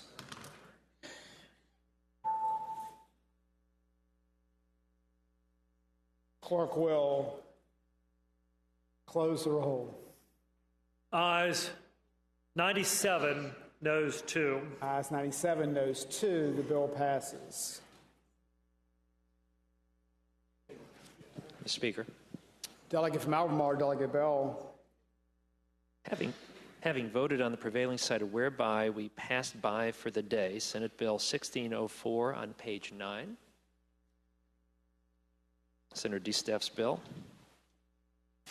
Page 9, Senate Bill 1604. I would move that we reconsider that vote. Delegate Bell moves that having voted on the prevailing side, the House reconsider the vote which it passed by for the day, SB 1604. All those in favor of that motion will signify by saying aye. Aye. All those opposed, no. That motion passes. Delegate Bell. All right, Mr. Speaker, if the bill is properly before us, if the Speaker would like to put that a little later in the calendar, that's fine. If it's properly before us, we'd like to speak to the bill and take it up at this time. We ready? Yes, sir. We can do it at this time. Page 9 of the printed calendar, Senate Bill 1604, Senate Bill third reading regular. Senate Bill 1604 is a measure to amend and reenact 3 sections of the code relating to cruelty to animals, aggravated cruelty penalty. The bill is reported for the Committee for Courts of Justice with a substitute. The delegate from Albemarle, Delegate Bell. Mr. Speaker, I would like to move the House substitute. Shall the committee substitute be agreed to? All those in favor say aye. Aye. All those opposed, no. The committee substitute is agreed to. Delegate Bell. Mr. Speaker, members of the body, the felony provisions of the animal cruelty statute refer to the death of the animal. This would add causing the serious bodily injury to the animal and creates a definition, therefore.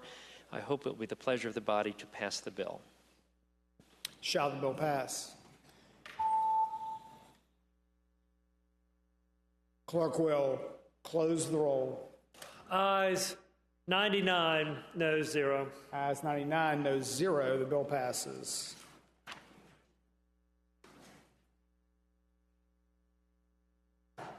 Mr. Speaker, returning to page 29 of the printed calendar, the next category is moving to House bills with Senate amendments. House bills with Senate amendments, approximately a dozen of these bills in this category. Top of page 29, the first bill is Delegate Sullivan's HB 1979, which would amend and reenact several sections of the code related to assisted conception. The bill originally passed the House February 5th, subsequently passed the Senate with a substitute, which is before the body. The delegate from Fairfax, Delegate Sullivan. Thank you, Mr. Speaker. Mr. Speaker and ladies and gentlemen of the House, this is the bill that updates Virginia's 25-year-old surrogacy statute. The Senate substitute does 2 things. It fixes 2 typos. Much more importantly, it removes all references to ownership or owning an embryo. The members, I'm sure, will recall my conversation with Delegate LaRocque when this was on the floor, and we debated that point. And I had assured Delegate LaRocque and other members of the body that I would address this issue and his concerns down the hall. The Senate substitute, Mr. Speaker, does in fact remove own or ownership everywhere it appeared in the House version of the bill. It replaces it with the words legal or contractual custody and provides a definition for that phrase. Mr. Speaker and members of the House, the Senate substitute improves the bill, and I ask the body to accept the Senate substitute. The delegate from Loudoun, Doug LaRock. Thank you, Mr. Speaker. Mr. Speaker, I listened to some of the speaking to the bill and delegate has the floor. And the substitute. Thank you, Mr. Speaker.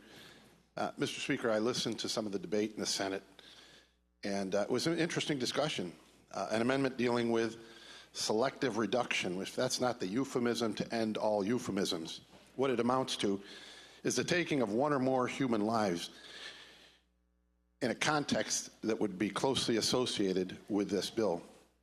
Paraphrasing another one of the senator's position, of course these contracts should make provisions for termination, again, another euphemism, to avoid saying killing babies. The Senate floor debate, another quote, paraphrasing again, the bill patroned twice by Senator Sorovell for the stated purpose of aligning surrogacy with the SCOTUS opinion that same-sex couples can marry. If you share these priorities, then by all means, vote for this bill and this amendment. There's been a lot of attention on this bill, and for good reason. Passing this bill represents nothing short of a seismic shift in the public policy of this Commonwealth. A seismic shift when it comes to the creation and treatment of human life, the rights of children, the basis for parenthood, the significance of marriage, the dynamics of the parent-child relationship. Again, if you share these priorities, by all means, move this bill forward, but don't miss the fact that even with these few changes, this bill would create, for the first time, a disconnect between the biological connection of a child and or his parents before a child is ever born. Currently, at least one parent is required to be a genetic parent of a child who is being intentionally created through assisted conception. The bill would allow for there to be no genetic connection at all, replacing the legal basis for parenthood with a mere contract among willing adults. Passing the bill as amended means for the first time in Virginia, non-married and single individuals would be able to contract with someone to produce a child through surrogacy, simply because they want one. For the first time, as a matter of public policy in this Commonwealth, we would be declaring that when it comes to bringing a child into the world, married homes are no longer preferred. This bill would flip the current custodial paradigm from currently the best interests of the child to one of the desires and intentions of any adult. Mr. Speaker, the bill most certainly would lead to, and this is perhaps what I find most offensive, an increased number of frozen embryos created and stored, most of whom would either die or be discarded. While the Senate did fix parts of the bill that allowed for ownership, I appreciate that, the human embryos, which are human beings, should be treated with respect. The Senate failed to address the very serious problems that I've mentioned in this bill, especially the need to protect babies and mothers from surrogacy contracts that would actually require surrogate mothers who may not have read the fine print in a contract to take the lives of the children they are carrying. Mr. Speaker, if we pass this bill, there will be many more, forced abortions, and the barbaric practice of selection reduction will be more common. It's up to the House of Delegates, Mr. Speaker, to fix this bill before it goes to the governor. I ask the body to please vote no on these amendments and send this bill to a committee of conference to correct these very serious defects. Thank you, Mr. Speaker. Shall the Senate substitute be agreed to?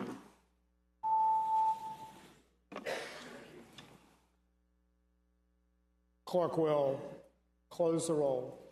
Ayes 63, noes 36. 63, noes 36. The Senate substitutes agreed to. Next up is House Bill 2140. It is a measure to amend and reenact section of the code related to school calendar, opening of the school year, good cause waiver. The bill was originally passed the House February 1st, subsequently passed Senate with substitute. That substitute is before the body. Delegate from Stafford, Delegate Thomas. Thank you, Mr. Speaker. Now that Delegate Robinson's school calendar bill has made it through the process, I've identified the language needed to fix my original intent for my localities. However, on the Senate side, we put them in enactment clauses, so I'm going to ask the body to reject the Senate substitute so I can work on getting that language where it should be. Shall the Senate substitute be agreed to? Clerk will close the roll. Ayes 0, noes 100. Ayes 0, noes 100. The Senate substitute is rejected. Decisively. Mr. Speaker, House Bill 2297 is a measure to amend and reenact section of the code relating to free public elementary and secondary education eligibility criteria. The bill originally passed the House February 1st, subsequently passed the Senate with a substitute, which is before the body. Delegate from Fairfax, Delegate Simon. Mr. Speaker, members of the House, House Bill 2297 addresses that situation that we have frequently in Arlington Falls Church, Fairfax, where somebody's property may lay over the boundary line, and it says that the folks will go to school in the locality where the house is, where they actually sleep and reside, and you can't have a little piece of your backyard allow you to go to school for free in a neighboring jurisdiction. What the Senate amendment does is it adds a grandfather clause to that. We have some folks who had bought their houses relying on the fact that they could go to school in the other locality, and so those folks will be able to stay there and keep their kids there. But going forward, the rule will be that you have to go to school where the house is. And so I hope it will be the pleasure of the House to accept the Senate amendment. Shall the Senate substitute be agreed to?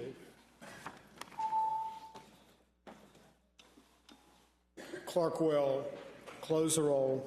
Ayes 100, no 0. Ayes 100, no 0. The Senate substitute is agreed to. House Bill 1634 is a measure to amend and reenact several sections of the code relating to an additional local sales and use tax in Halifax County, appropriations of Halifax County to incorporated towns for educational purposes. The bill originally passed the House February 5th, subsequently passed the Senate with an amendment, which is before the body. Delegate from Halifax, Delegate Edmonds. Mr. Speaker, the Senate amendments placed on my bill, House Bill 1634, came at my request and simply reduces the maximum allowable cap from 2% to 1%. I move that we accept the Senate amendments. Shall the Senate amendment be agreed to?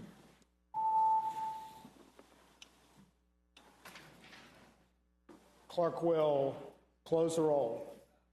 Ayes 75, noes 24. Ayes 75, noes 24. The Senate amendment squeaks through. Mr. Speaker.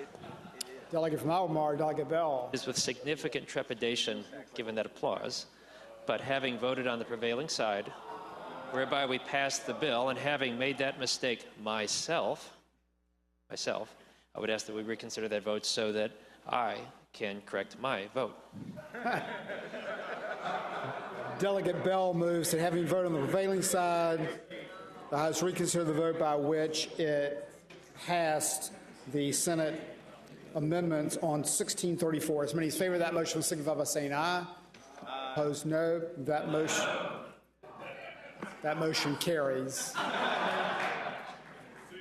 Shall the Senate amendment be agreed to?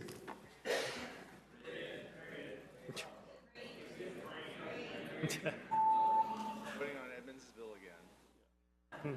Clerk will close the roll. Ayes 77, noes 23. Ayes 77, noes 23. The Senate amendment's agreed to. Continuing with House bills with Senate amendments, top of page 30 of the printed calendar. Next up, Delegate Keems, HB 1884, which would require the Director of Department of Corrections to review and revise the Department's visitation policies concerning visitors at state correctional facilities wearing of tampon or menstrual cups. The bill originally passed the House February 5th, subsequently passed the Senate with an amendment which is before the body. Delegate from Fairfax, Delegate Keene. Thank you, Mr. Speaker. I move that we agree to the Senate amendment and speak to the motion, please. Delegate has the floor. Thank you, Mr. Speaker. This is a bill that we had passed here in the original form as it was introduced. We didn't make any amendments in the House side. We had in the subcommittee some language suggested, but which we ended up not adopting. In the Senate, the only thing that they added was a part of the substitute that we had considered in the committee that basically would allow that, require that the department make this public, the policy itself be public, and also that they report back to the militia and the Senate committee so that we can take a look at the policy when it's enacted. So I hope that it'll be the pleasure of the body to accept the Senate amendment. Shall the Senate amendment be agreed to?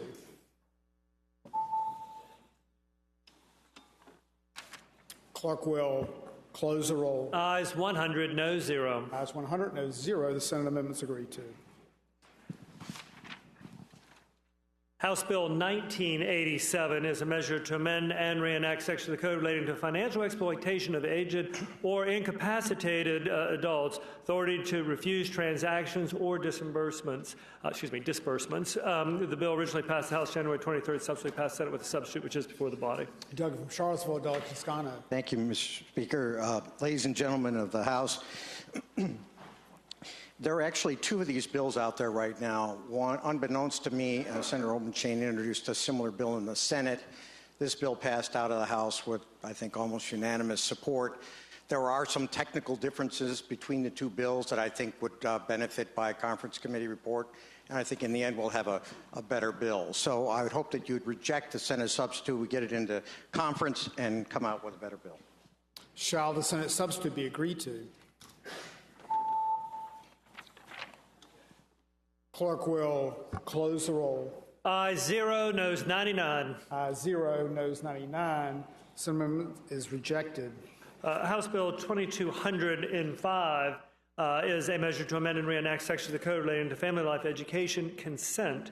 Bill originally passed the House February 5th, subsequently passed Senate with amendments which are before the body. Delegate from Fairfax, Delegate Fullercorn. Thank you, Mr. Speaker. Speaking to the Senate amendments. The delegate has the floor. Thank you, Mr. Speaker. The amendments of HB 2205 are purely technical in nature, just cleaning up some language. I hope it'll be the will of the body to accept the Senate amendments. Shall the Senate amendments be agreed to? Clerk will close the roll. Ayes 96, noes 2. Ayes 96, noes 2. The Senate amendments agreed to. Next up is House Bill 2208, which would amend and reenact section of the code relating to adoption by relative. The bill originally passed House February 4th, subsequently passed Senate with amendments. Those amendments are before us. The delegate from Suffolk, Delegate Brewer. Thank you, Mr. Speaker. Speaking of the Senate amendment. Delegate has the floor. The Senate amendment just briefly expands what the verbiage was to explain what a family member is and also adds a comma. So I move we accept the Senate amendment. Shall the Senate amendments be agreed to? Clerk will close the roll.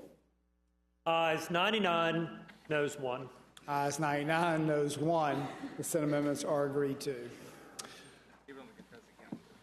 House Bill 2367 is a measure to amend and reenact two sections of the code relating to alcoholic beverage control delivery permittees. Bill originally passed the House January 30th, subsequently passed Senate with a substitute, which is before the body. Delegate from Virginia Beach, Delegate Knight. Mr. Speaker, the amendment on this bill was to prescribe terms under which an ABC license may be suspended under this particular section. I move the House accept the substitute. Shall the Senate substitute be agreed to? Clerk will close the roll. Ayes 100, no 0. Ayes 100, no 0. The Senate amendments agreed to. Mr. Speaker, House Bill 2395 has been taken by for the day. Therefore, two remaining bills, top of page 32, House bills with Senate amendments. Next up, Delegate Poindexter's House Bill 2749, which would amend and reenact section of the code relating to temporary assistance for needy families, restrictions on use of cash assistance. Bill originally passed House February 5th, subsequently passed Senate with amendments which are before the body. Doug Franklin, Delegate Poindexter. Thank you, Mr. Speaker. Mr. Speaker, I would ask the members of the body to accept the Senate amendments. They actually approved the bill. The changes in the amendments says the fraud data report will go to the chairman of the Senate and House Health and Welfare Institutions Committees. Shall the Senate amendments be agreed to? Mr. Speaker? Sorry. Clerk will destroy the roll. Delegate from Fairfax, Delegate Simon. Mr. Speaker, point of order.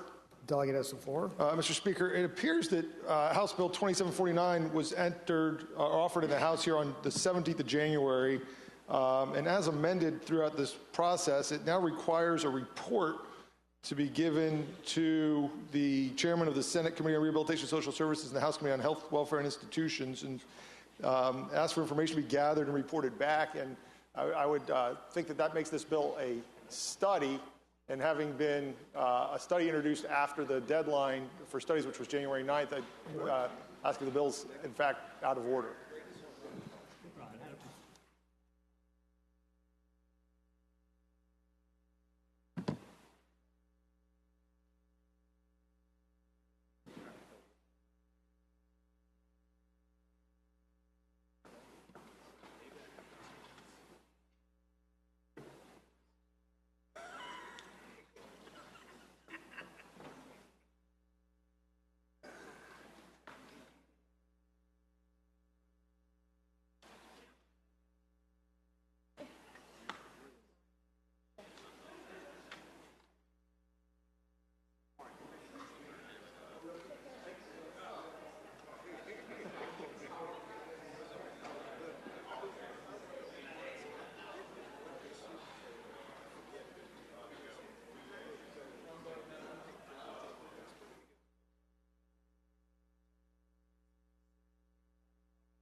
Yeah, I don't think the objection is timely.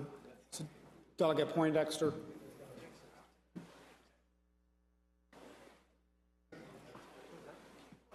Why don't you remake the motion just so we know where we're at? We're on HB 2749. Mr. Speaker. Mr. Speaker. Delegate from Charlottesville. Delegate Mr. Speaker, point of order. Delegate has the floor. Can the chair please tell us what rule says that this objection is not timely? I would say to Delegate Toscano, I said it was not timely, and I so ruled. Delegate Poindexter. Mr. Speaker, I move the House accept the Senate amendments. Shall the Senate amendments be agreed to?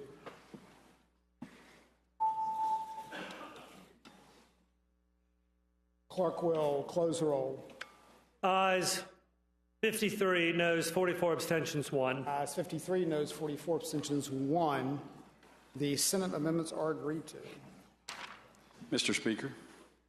Mr. Speaker. Yeah, the delegate from Montgomery, Delegate Rush. Thank you, Mr. Speaker. I rise for a motion. Delegate has the floor.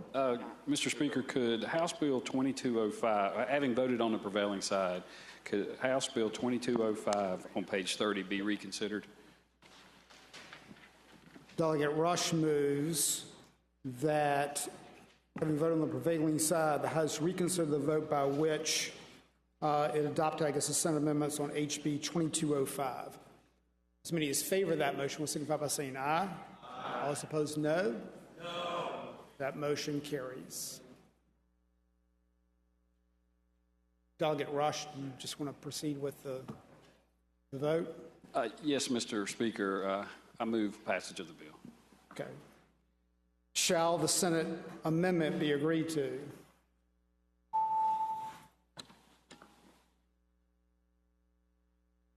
Clerk will close the roll. Ayes 91, noes 9. Ayes 91, noes 9. The Senate amendment's agreed to. Turning to page 32, last bill, House Bills with Senate amendments. Delegate Ferris has House Bill 2755, which would amend and reenact sections of the code relating to conservation easements comprehensive plan. The bill originally passed House February 4th, subsequently passed Senate with amendment, which is before the body. Delegate from Campbell, Delegate Ferris. Yes, sir, Mr. Speaker. Like my friend Riley Ingram, I'm scared I might not come back, and I never have been on a conference committee. So I'd like to ask to reject the Senate amendments. Shall the Senate amendments be agreed to?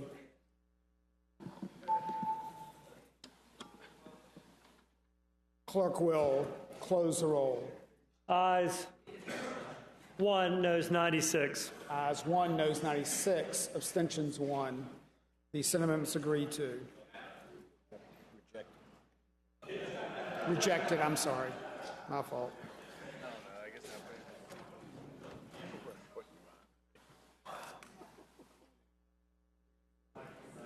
Continuing with the calendar, next category of resolutions, next category on the calendar, page 33 is the category resolutions uncontested calendar.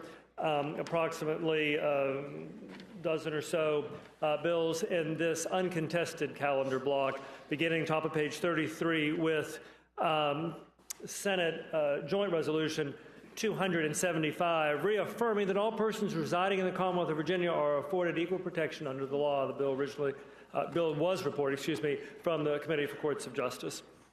Mr. Speaker. Delegate from Fairfax, Delegate Simon. Can we have that bill moved to the regular calendar? The resolution? Just the resolution to the regular. Yeah, we'll move that resolution to the regular calendar.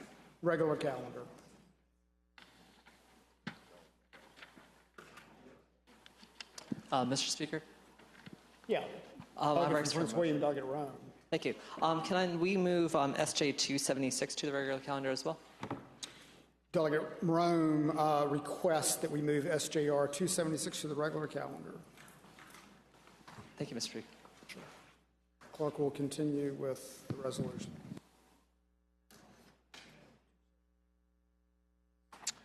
Mr. Speaker, next up is Senate Joint Resolution 272 in the middle of page 33.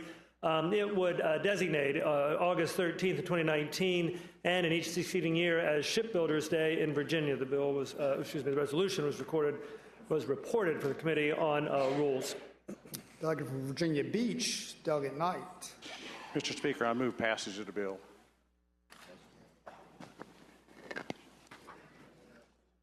Mr. Speaker, continuing with the block, Senate Resolution 276 been removed from the block and over to the regular calendar. Therefore, continuing with the uncontested resolution block, top of page 34 of the printed calendar. Next up is Senate Joint Resolution 277, designating the first full week of September in 2019 and each succeeding year as Resiliency Week in Virginia. Resolution was reported for the Committee on Rules. Delegate from Augusta, Delegate Landis. Thank you, Mr. Speaker. Mr. Speaker, the clerk described the resolution. I move the adoption of the resolution. Next up in the block, Senate Joint Resolution 286, recognizing June 2019 as Move Over Awareness Month in honor of Lieutenant Bradford Turner Clark. Resolution reported for the Committee on Rules. Delegate from Virginia Beach, Delegate Knight. Mr. Speaker, the clerk correctly stated the resolution, so I'll move the resolution. Senate Joint Resolution 287 would designate August 16th in 2019 and each succeeding year as the Reverend Dr. Wyatt T. Walker Day in Virginia. Resolution was reported for the Committee on Rules. The delegate from Augusta, Delegate Landis. Thank you, Mr. Speaker. Mr. Speaker, the clerk described the resolution. I move the adoption of the resolution. Continue with the block in top of page 35. Senate Joint Resolution 289 designating February 20th and 2019 and each succeeding year as CPR Awareness Day in Virginia. The resolution was reported for the Committee on Rules. Delegate from Virginia Beach, Delegate Knight. Mr. Speaker, the clerk correctly reported the resolution, and I'll so move.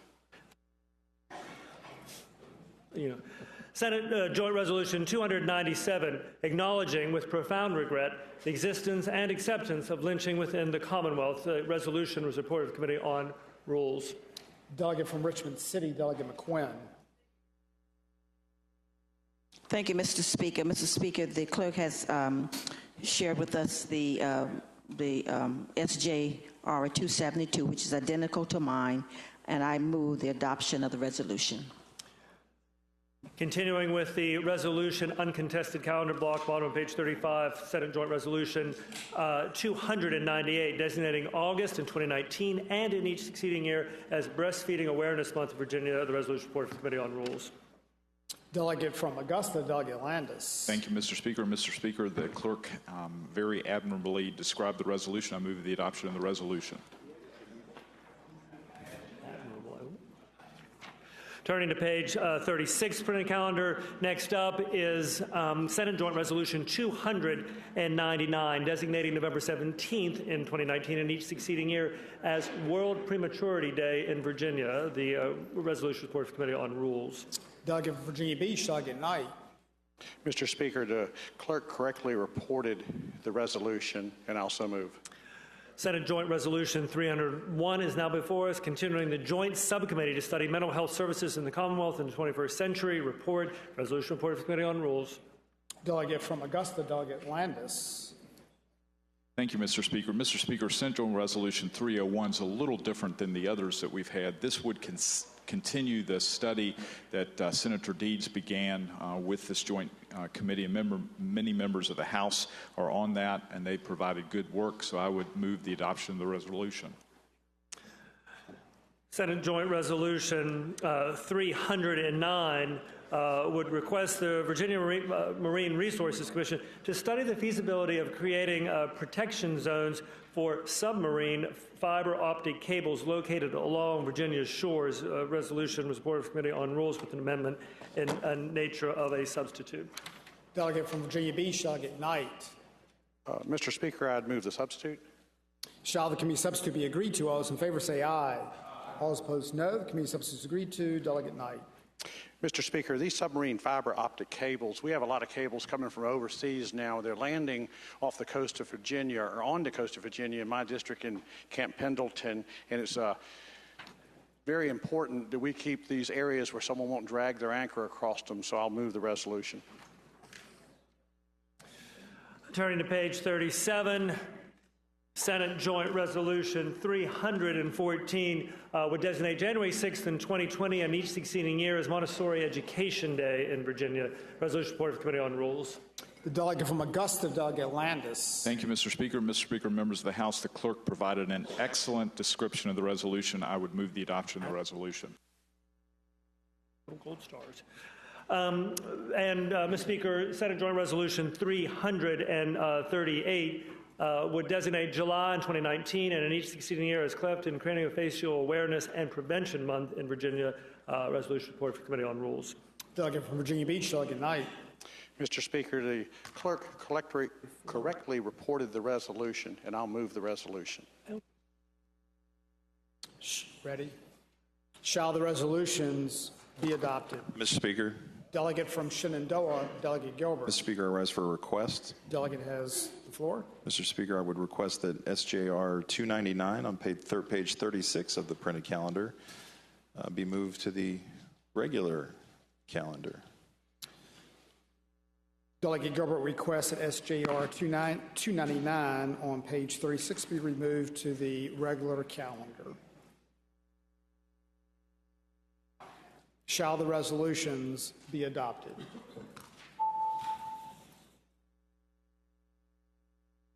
Clerk will close the roll. Ayes 99, no 0. Ayes 99, no 0. The resolutions are adopted. Next category is resolutions, regular calendar. One on page 37 and several more have been removed from the block and added to this category. So first up is Senate Joint Resolution 254 at the bottom of page 37. SJ 254 would request the Department of Transportation to study the feasibility of purchasing all or part of the Dulles Greenway. The resolution is reported for the Committee on Rules. Delegate from Leiden, Delegate LaRock. Thank you, Mr. Speaker. Speaking to the resolution. Delegate has the floor. Thank you, Mr. Speaker. Just by way of a little background, the Dulles Greenway is the only privately owned toll road in the Commonwealth regulated by the State Corporation Commission. It is regulated under the Virginia Highway Corporation Act. For decades, rising tolls on the road have been a significant concern for the rapidly growing population of Loudoun County. Numerous bills have been filed in an attempt to fix this problem. One bill, carried by then Senator Mark Herring in 2008, while well-intentioned, unfortunately actually made the situation worse. Current rates to travel the 14-mile road during peak hours is $5.65 per trip. Those traveling during peak hours to and from work, many pay up to $56.50 per week. That's $226 per month.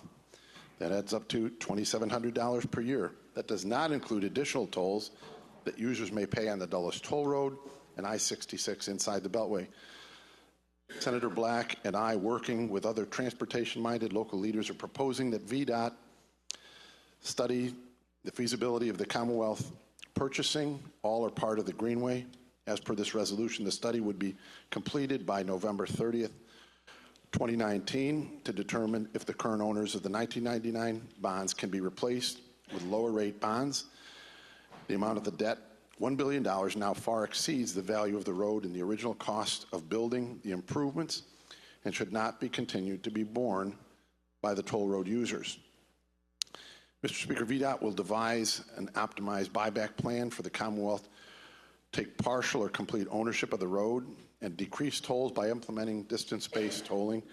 VDOT would also determine what ownership percentage of the Commonwealth would need to obtain to enact toll-reducing measures, including granting tax-free status to the Dulles Greenway, potentially eliminating current fees and charges for state police patrols and snow removal. Mr. Speaker, the people of Loudoun have long been suffering under massive, rapidly increasing tolls. This would be the first legislation to actually set a path toward reducing these tolls, and I move that we pass the resolution. Thank you. Shall the resolution be adopted?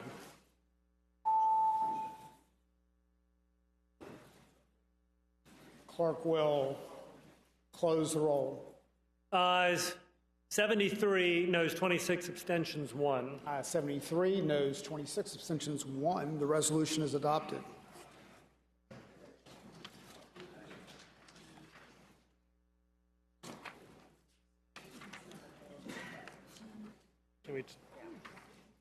Mr. Speaker,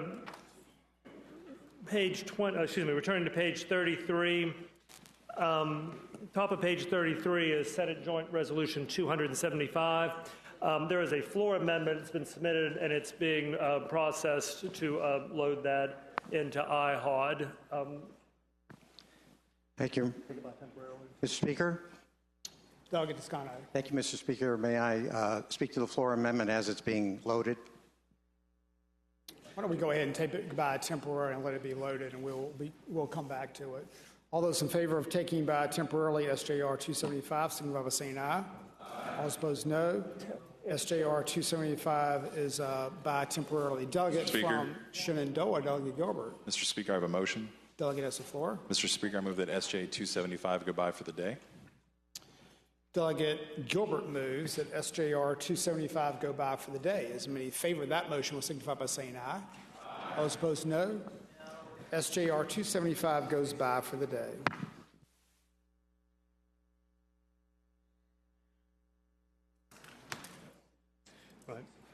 Mr. Speaker, same page, printed calendar, Senate Joint Resolution 276, the bottom page 33.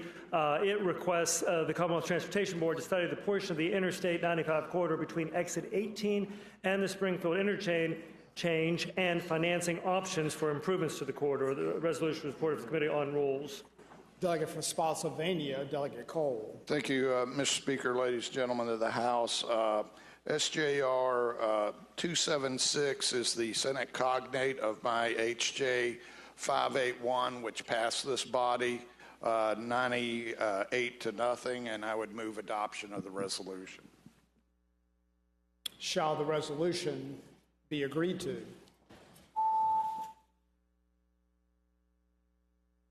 Clerk will close the roll. Ayes 98, noes 2. Ayes 98, noes 2. The resolution is agreed to.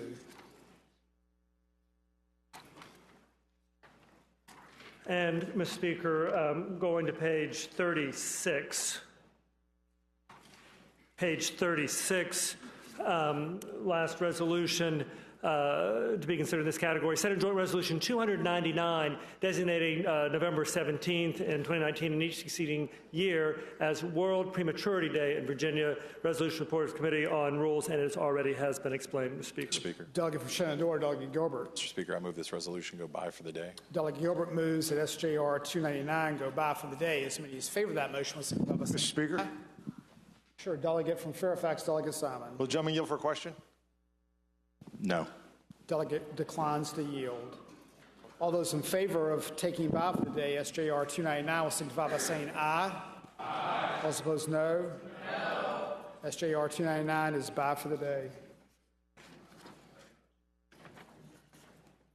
Mr. Speaker, continuing with the calendar, next category is memorial resolutions laid on the Speaker's table. The memorial resolutions adopted in block are listed on pages 38 and 39 of the printed calendar. Yes, they are. Does any member desire to remove a resolution from the block? Hearing none, all those in favor of adopting en bloc the memorial resolutions laid on the Speaker's table, is listed on pages 38 and 39 of the calendar, shall rise. Those resolutions are agreed to.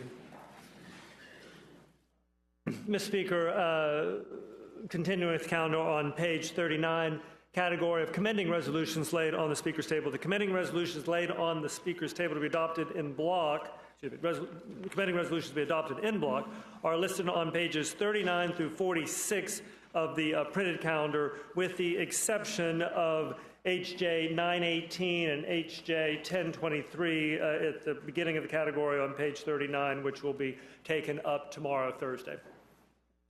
Does any member desire to remove a resolution from the block? All those in favor of adopting the committee resolutions laid on the Speaker's table on pages 39 through 46 of the calendar, with the exception of HJ 918 and 2023, will say aye. Those opposed, no. The resolutions are agreed to. Mr. Speaker, the final category of conference reports are a number of conference reports out. We just received one a little bit earlier, so that is on page 51, Delegate Toscano's. Page 51, a conference report has been received for House Bill 2750, page 51 of the printed calendar, conference report for HB 2750, which would amend and reenact a section of the code relating to advance estimate of patient payment amount for elective medical procedure, test, or service. Delegate from Charlottesville, Delegate Toscano. Thank you, Mr. Speaker. Mr. Speaker, ladies and gentlemen of the House, you might recall this bill early on in the session was a pretty simple bill that just required hospitals to post in a conspicuous space the fact that they have to provide an estimate to patients prior to services being rendered of the cost of those services. Along the way, it almost got sidetracked in the Senate. But because we have such wonderful doctors in the House, particularly Drs. Stolley and Garrett, their view was to do no harm to this bill. And so we saved it for the House. We preserved the House position. What this conference report is the House position. I hope that you will support it. Shall the conference report be adopted?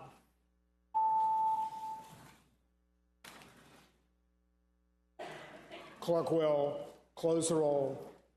Ayes 100, noes 0. Ayes 100, noes 0. The conference report is adopted. Mr. Speaker, having received no additional conference reports, that would complete today's calendar. Per House Rule 51, the House returned to the morning hour. Does the clerk have any additional announcements or communications? Yes, sir, Mr. Speaker. As I've done for the last several days, this would constitute the fifth and final reading for then consideration tomorrow of the three proposed resolutions that would change House rules. First is House Resolution number 274, patroned by Delegate Ayala. It would amend and re-adopt Rule 38 of the Rules of the House pertaining to immediate consideration of a Senate joint resolution ratifying an amendment to the United States Constitution. It is dealing with Rule 38 and would add the following paragraph to Rule 38, and it is actually spelled out on line 14 of House Resolution 274 as follows. A motion for immediate consideration by the House of Delegates of a Senate joint resolution ratifying a proposed amendment to the United States Constitution shall require an affirmative vote by a majority of the members of the House of Delegates voting on the motion. The motion for immediate consideration of such joint resolution shall be in order and properly before the House, regardless of whether the joint resolution has been reported upon by a committee of the House. The vote on the motion for immediate consideration shall be taken by the use of electronic voting system, or if it is inoperable, by viva voce, by response of all the names arranged and called in alphabetical order, except for the speaker shall be called last. Upon a motion made pursuant to this rule, the mover shall be allowed 2 minutes to state the reason for his motion, and one member opposing the motion shall be allowed 2 minutes to state his objection. Mr. Speaker, this is the fifth and final reading for House Resolution 274. Second resolution that would amend rules is offered by Delegate Gilbert. House Resolution number 279 would amend and re-adopt Rule 81 of the House pertaining to consideration of certain proposed amendments to the rules of the House. It's dealing with conduct of business in Rule 81, which has 3 paragraphs. At the end of the second paragraph, or beginning on line 27 of House Resolution 279, he would insert, and further provided that any proposition to change or adopt a rule of the House that relates to the consideration by the House of a specific bill or resolution or a specific classification or category described or defined by a bill or resolution may only be adopted by a vote of 2/3 of the members elected. This, too, constitutes the fifth and final reading for consideration of proposed rules change, House Resolution number 279. Finally, Delegate Simon has patroned House Resolution number 280. This resolution would amend and re-adopt as well Rule 81 of the House of Delegates pertaining to the voting requirements to discharge a committee from the consideration of a resolution. In Rule 81, there are 3 paragraphs within the first paragraph, or in line 15 of H.R. 280. He would simply insert the words "or resolution" so that it would read, provided that a motion to discharge a committee for consideration of a bill or resolution shall require a majority vote of those voting. This constitutes the fifth and final reading. These 3 resolutions will be taken up tomorrow, Thursday, February 21st, at the conclusion of the 4th portion of the morning hour prior to taking up the calendar.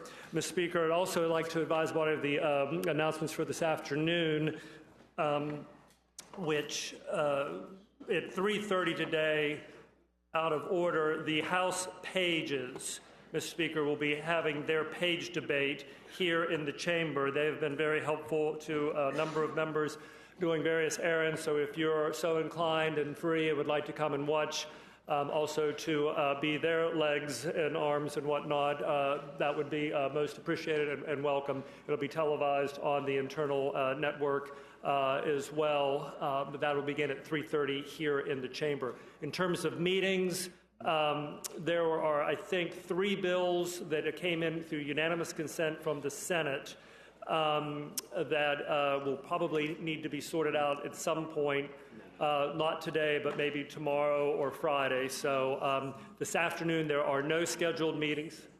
Finances? Oh, okay, there you go.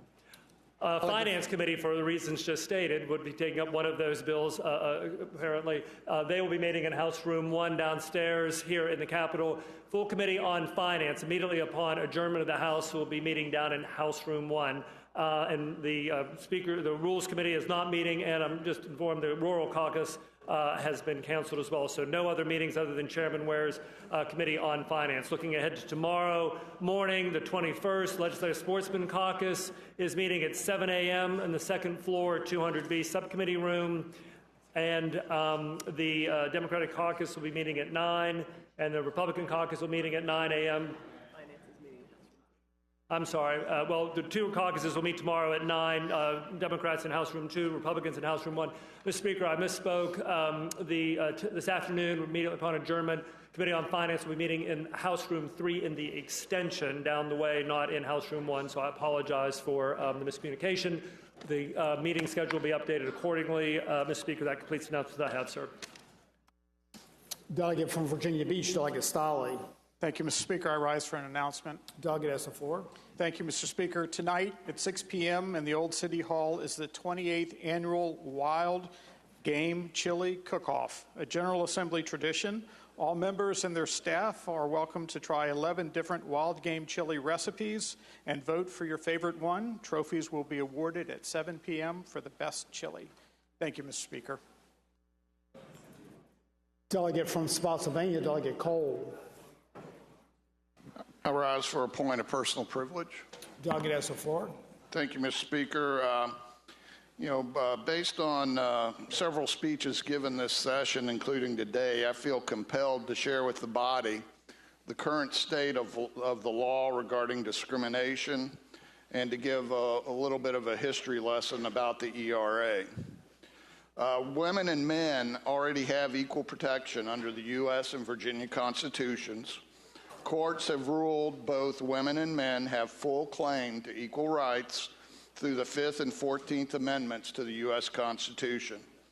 This is why VMI was ordered to begin admitting women more than 20 years ago. Virginia's Constitution also prohibits discrimination on the basis of sex. Additionally, legislators have worked to address equal rights on both the state and national level. There are at least 50 laws in the Virginia Code and more than 125 federal laws prohibiting discrimination on the basis of sex, including employment and equal pay protections.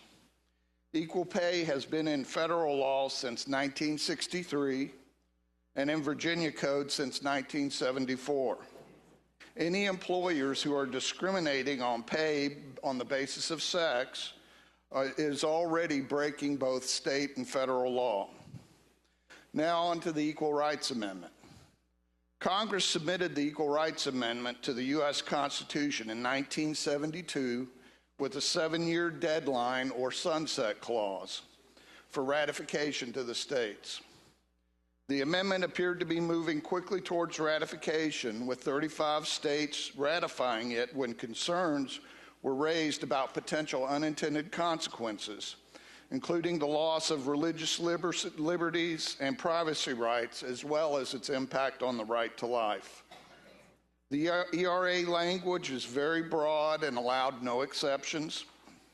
A literal reading of the language could prohibit separate facilities for women and men in public buildings, as well as separate programs for boys and girls and teens in public schools. This could not just impact restrooms, but dormitories, dressing rooms at public universities, prisons and jails, the military, programs and scholarships designed to help women and girls. Also, the ERA language gives Congress the authority to implement it, so our rights could be at the mercy of the changing political whims of Congress. Once these concerns were raised, not only did no new states ratify the amendment, but 5 states rescinded their previous ratification.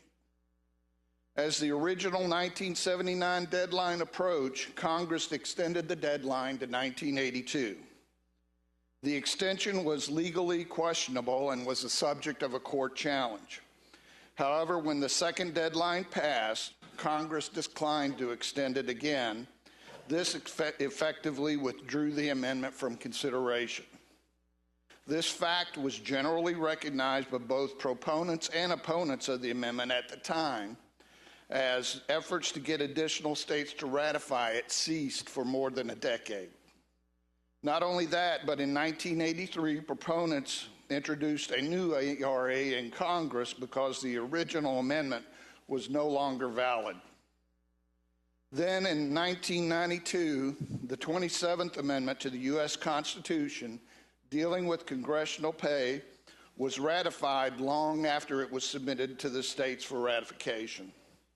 This caused some ERA proponents to renew their efforts to get it adopted.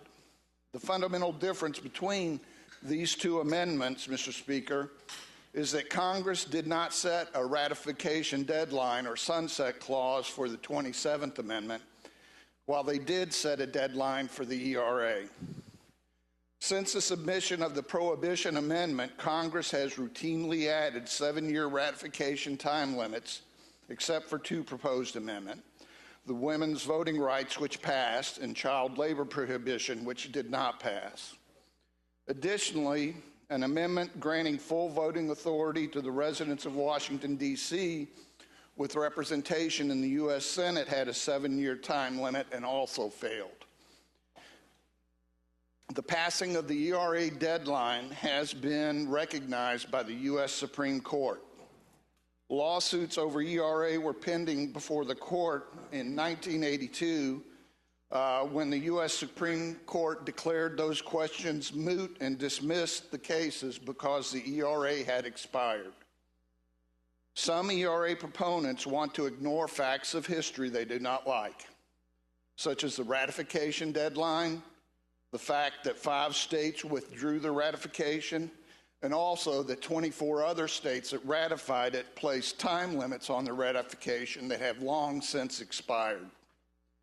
If Virginia ratifies the old ERA after the fact, it will set off a series of expensive and divisive lawsuits over the validity of the amendment.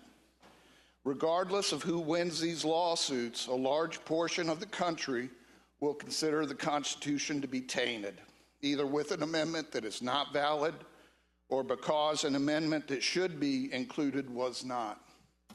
All this confusion and divisiveness could be avoided by Congress simply submitting a new amendment to the states for ratification. I hope that ERA proponents will spend their time lobbying Congress to submit a new ERA to the states instead of trying to get the General Assembly to pass a resolution that would have no effect or worse, spark a series of costly and divisive lawsuits. Thank you, Mr. Speaker.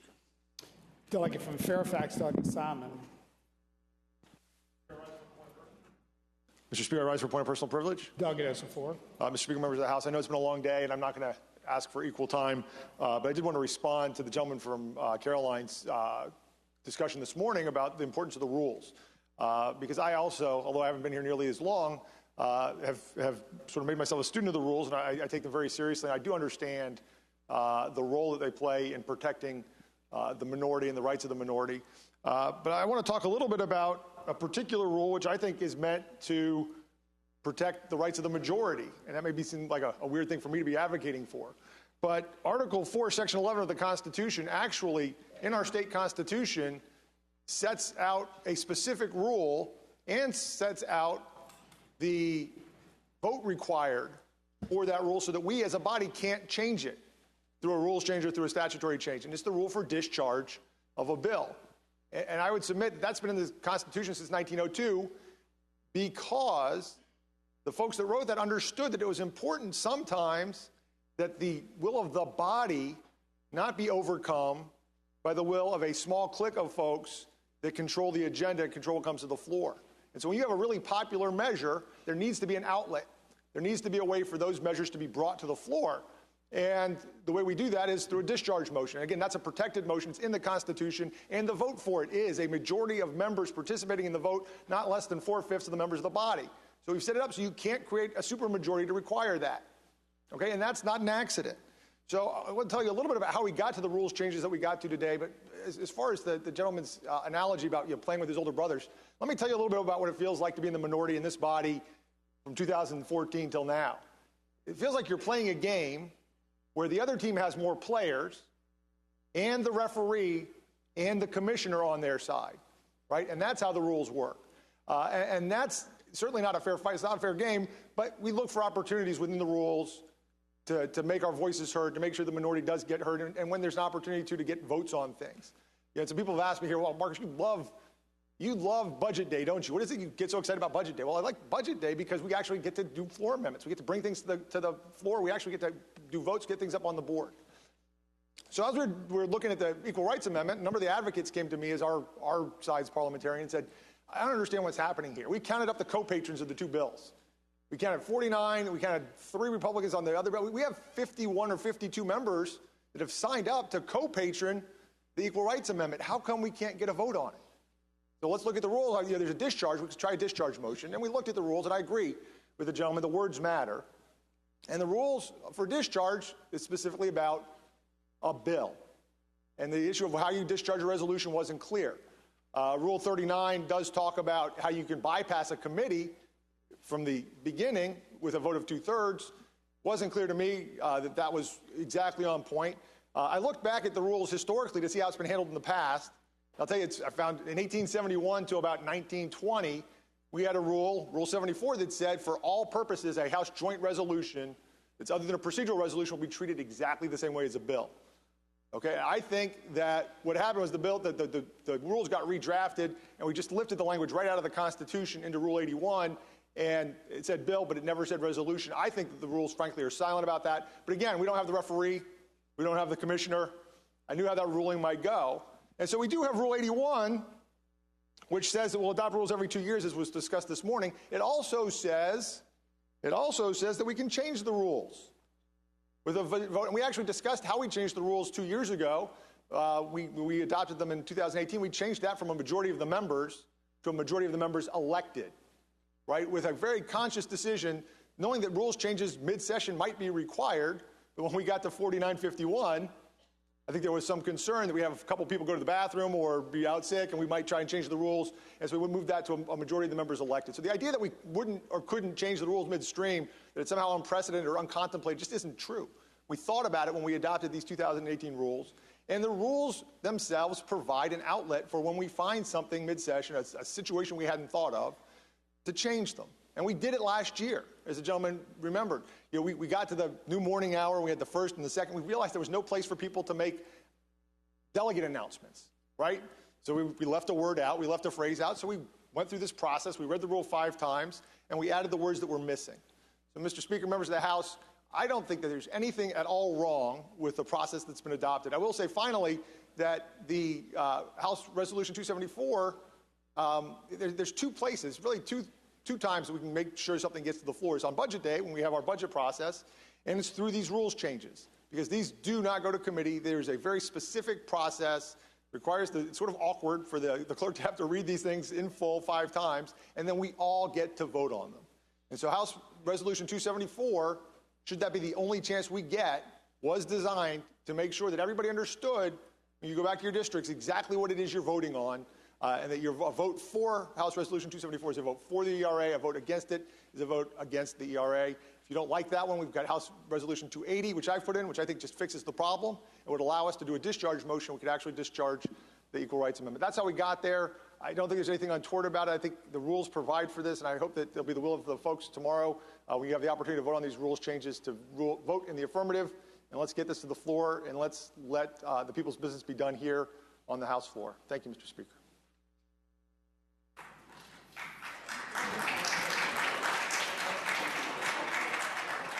Delegate from Prince William, Delegate Rome.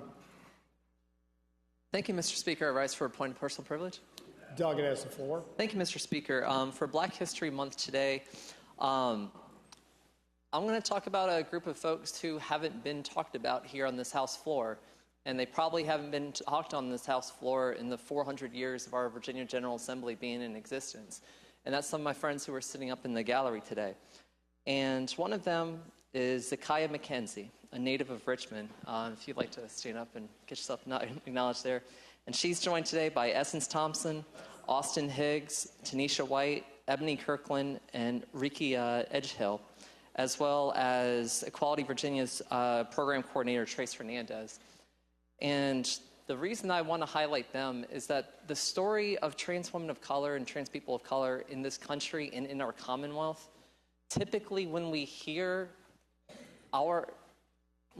stories about trans people in the United States, but especially trans women of color, it's usually at the top of a headline that says someone's been killed or someone's been murdered, something horrible has happened. And I know that because I've been that reporter. I've been that reporter in 2015 when I had to go up into Montgomery Village up in Maryland and look at the pavement between a line of blue dumpsters on one side and a brick wall on another side, and to see little tiny candles that spelled out the name Zella there on the pavement. And I had to take a picture for that for my newspaper and edit my reporter's story that came out. And when I got back there, I told my reporters that could have been me. And 6 months later, in Rockville, another instance. This time a woman who was stabbed so many times, her family had to dress her body in white gloves and a white gown that came down to her wrist just to preserve an open casket funeral for her.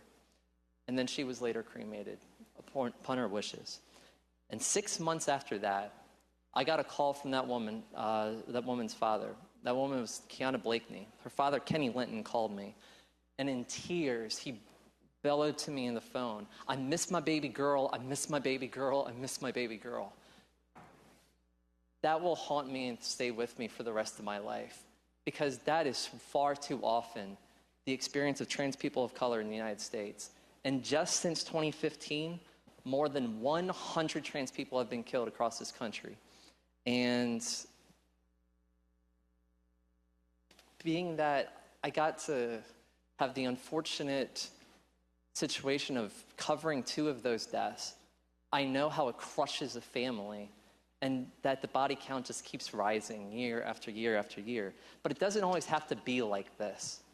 That doesn't always have to be the story in Virginia and across the country, because we have people here in Virginia who are doing incredible things and whose stories deserve to be told too. And Zakiya is one of them. Zakiya, she's the executive director and founder of the Nations Foundation. Nations Foundation is a nonprofit 501c3 organization that provides free HIV testing as well as linkage to care services and a food pantry to assist those clients in need who are experiencing hardships in life. Nations Foundation provides emergency housing assistance as well as transportation to and from medical appointments and support services. Nations Foundation recently acquired a new mobile testing unit to provide services in the community to those who don't have access to their offices or services. And last year, Zakiya was named by Equality Virginia and one of their outstanding Virginians of 2018.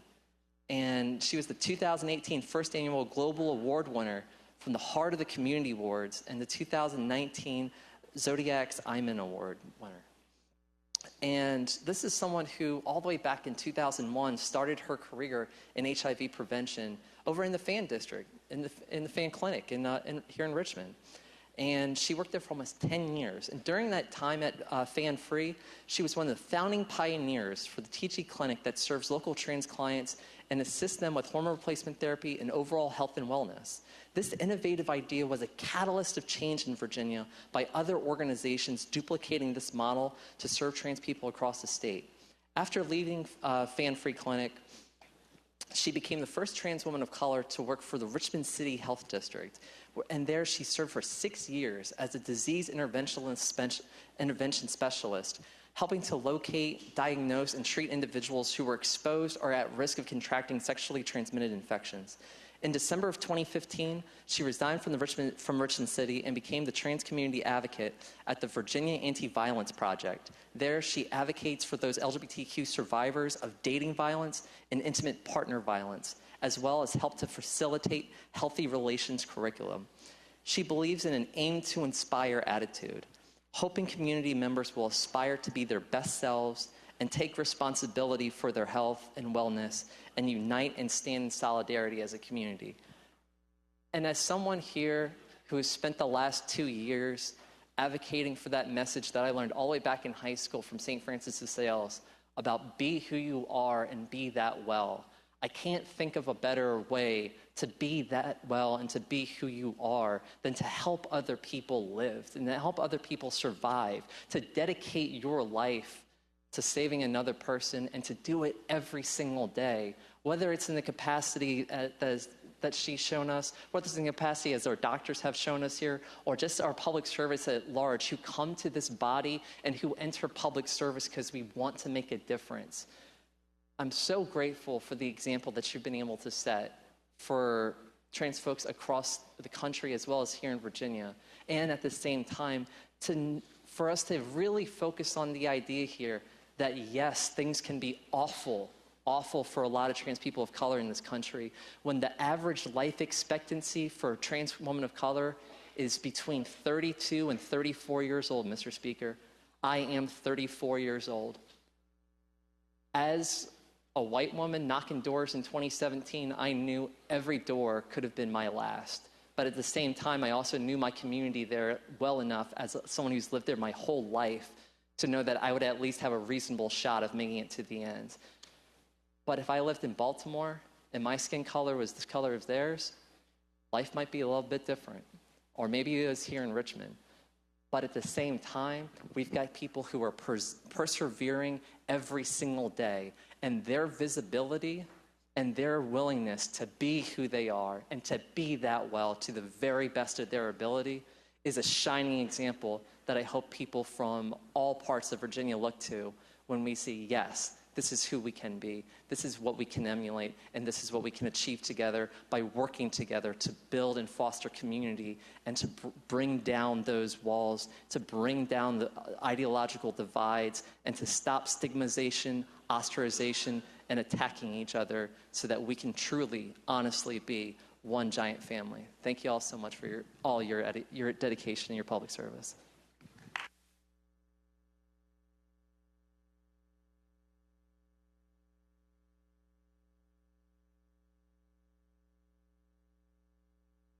Certainly like to welcome our guests from Equality Virginia to the Capitol today. The delegate from Hopewell, Delegate Ingram. Mr. Speaker, point of personal privilege. Delegate has the floor. No more. I just want to tell you something. I want to tell everyone here that from the first day I was in this body, I have been on privileges and elections ever since. And the record will show that when I was first elected, I voted for the ERA amendment, okay? But then I found out what it really did. And just like, seriously, this is what, that's why I agree with Delegate Kolb, because listen, and everybody says, every time I say this, they say, oh, no, it won't happen, okay? Right now we have a volunteer draft.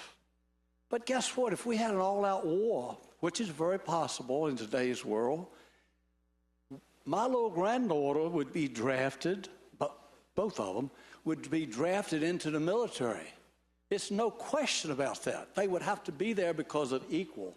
They say it won't happen. The other thing I want to mention, and I'm going to sit down, there are a lot of churches that do not allow women in the pulpit. I disagree with that. However, what I'm telling you is they would probably lose their tax exemption if they did not do it. It's just like the gentleman with the bakery that wouldn't bake the cake. He wouldn't bake the cake, but he had to bake the cake because of the ruling. That's all I have to say. Delegate from Shenandoah, Delegate Gilbert.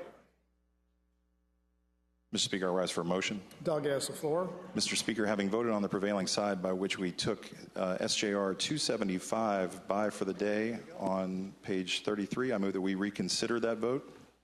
Delegate Gilbert moves that having voted on the prevailing side of the House, reconsider the vote by which it took by for the day, HJR 275. This means favor of that motion, signify by saying aye. Aye. As opposed, no. Mr. Speaker. That motion carries. The gentleman from Shenandoah, Delegate Gilbert. Mr. Speaker, I rise for a motion. Delegate has the floor. Mr. Speaker, I move that the SJR 275 be re-referred to the Committee on Courts of Justice.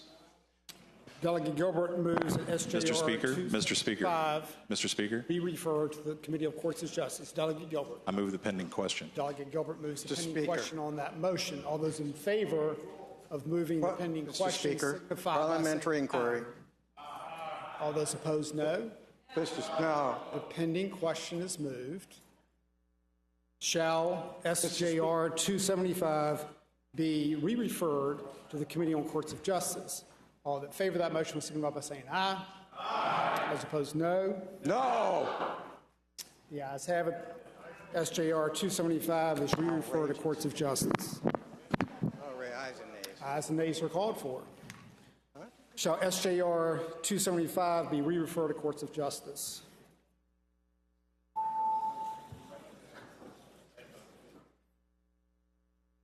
Clerk will close the roll. Ayes 54, noes 42.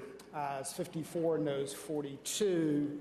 SJR 275 is re-referred to the Committee on Courts of Justice. Delegate from Charlottesville, Delegate Toscano. Able to return to the morning hour?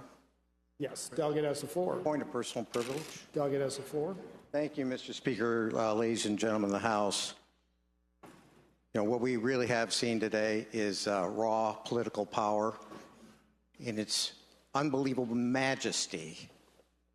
I think Delegate Simon pointed out that, you know, the rules are set up by the majority, but they also are supposed to protect the minority. And here we've seen the rules being manipulated to destroy the ability of the minority even to present a case. What has happened today, we've talked a lot about rules, and I agree with the delegate from Caroline. Rules really do matter. And if you set up the rules in a way, and then people who interpret the rules just interpret them whatever way they want, that's the way it goes. You can do whatever you want. So let's just try to figure out here for a minute what you just did.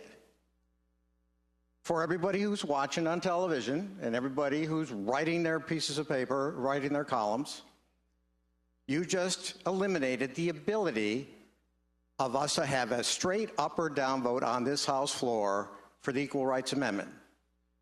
So don't give us any malarkey about, well, if this gets to the House floor, we'll vote for it, because you just prevented it from getting to the House floor. That's what this substitute SJR 275 did. For those of you who weren't paying attention, it actually gave you the ability,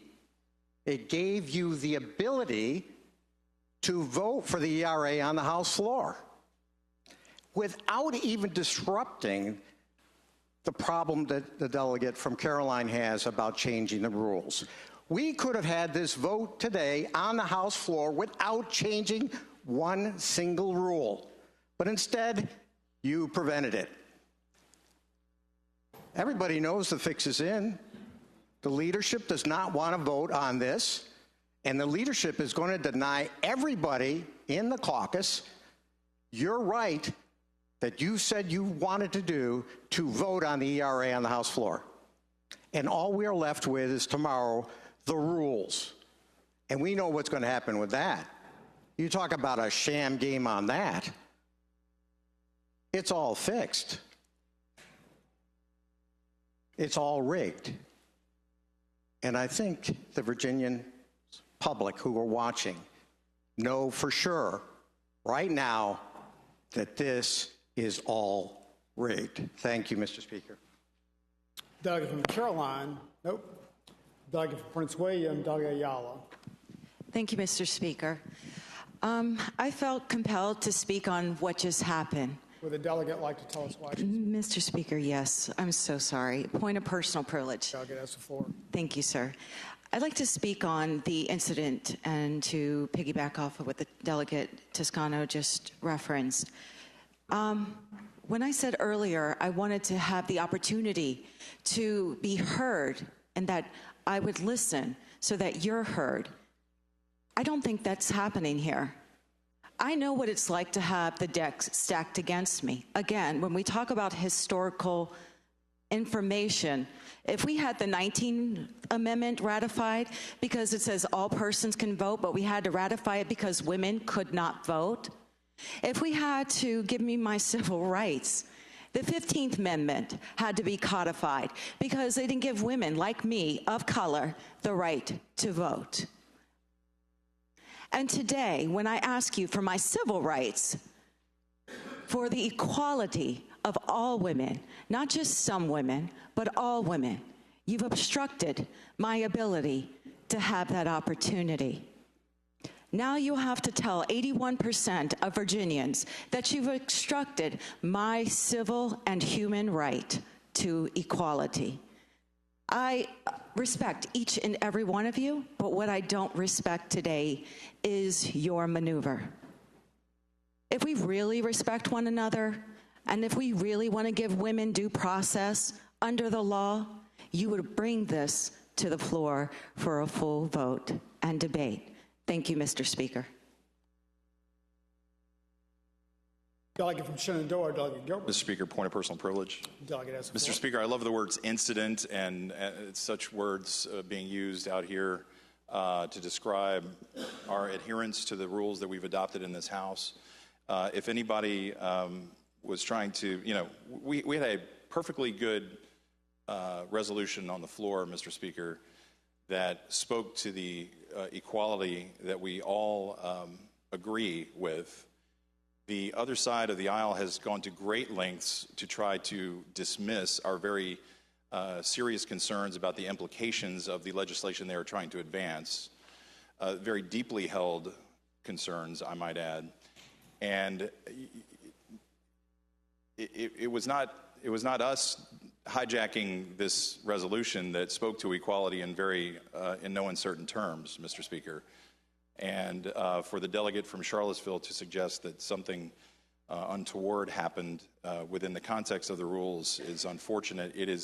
We are acting within the context of the rules that this body has adopted, and to go through the process that we're going to go through tomorrow, where we just again try to hijack the rules to advance a particular piece of legislation upon which people have very deep-seated, grave concerns that have nothing to do with the issue of equality, I think is likewise unfortunate, Mr. Speaker. Thank you. Does the clerk have any other announcements? No, sir, Mr. Speaker. The delegate from Shenandoah, Delegate Gilbert. Mr. Speaker, I move that when the House adjourns today, it adjourn to reconvene tomorrow at 10 a.m. The delegate from Shenandoah, Delegate Gilbert, moves that when the House adjourns today, it adjourn to reconvene tomorrow at 10 a.m. This meeting is in favor of that motion will say aye. Those opposed, no. The motion is agreed to. Delegate from Shenandoah, Delegate Gilbert. Mr. Speaker, I move the House do now adjourn. Delegate from Shenandoah, Delegate Gilbert, moves the House do now adjourn. This meeting is in favor of that motion will say aye. Those opposed, no. The motion is agreed to. The House stands adjourned until 10 a.m. tomorrow.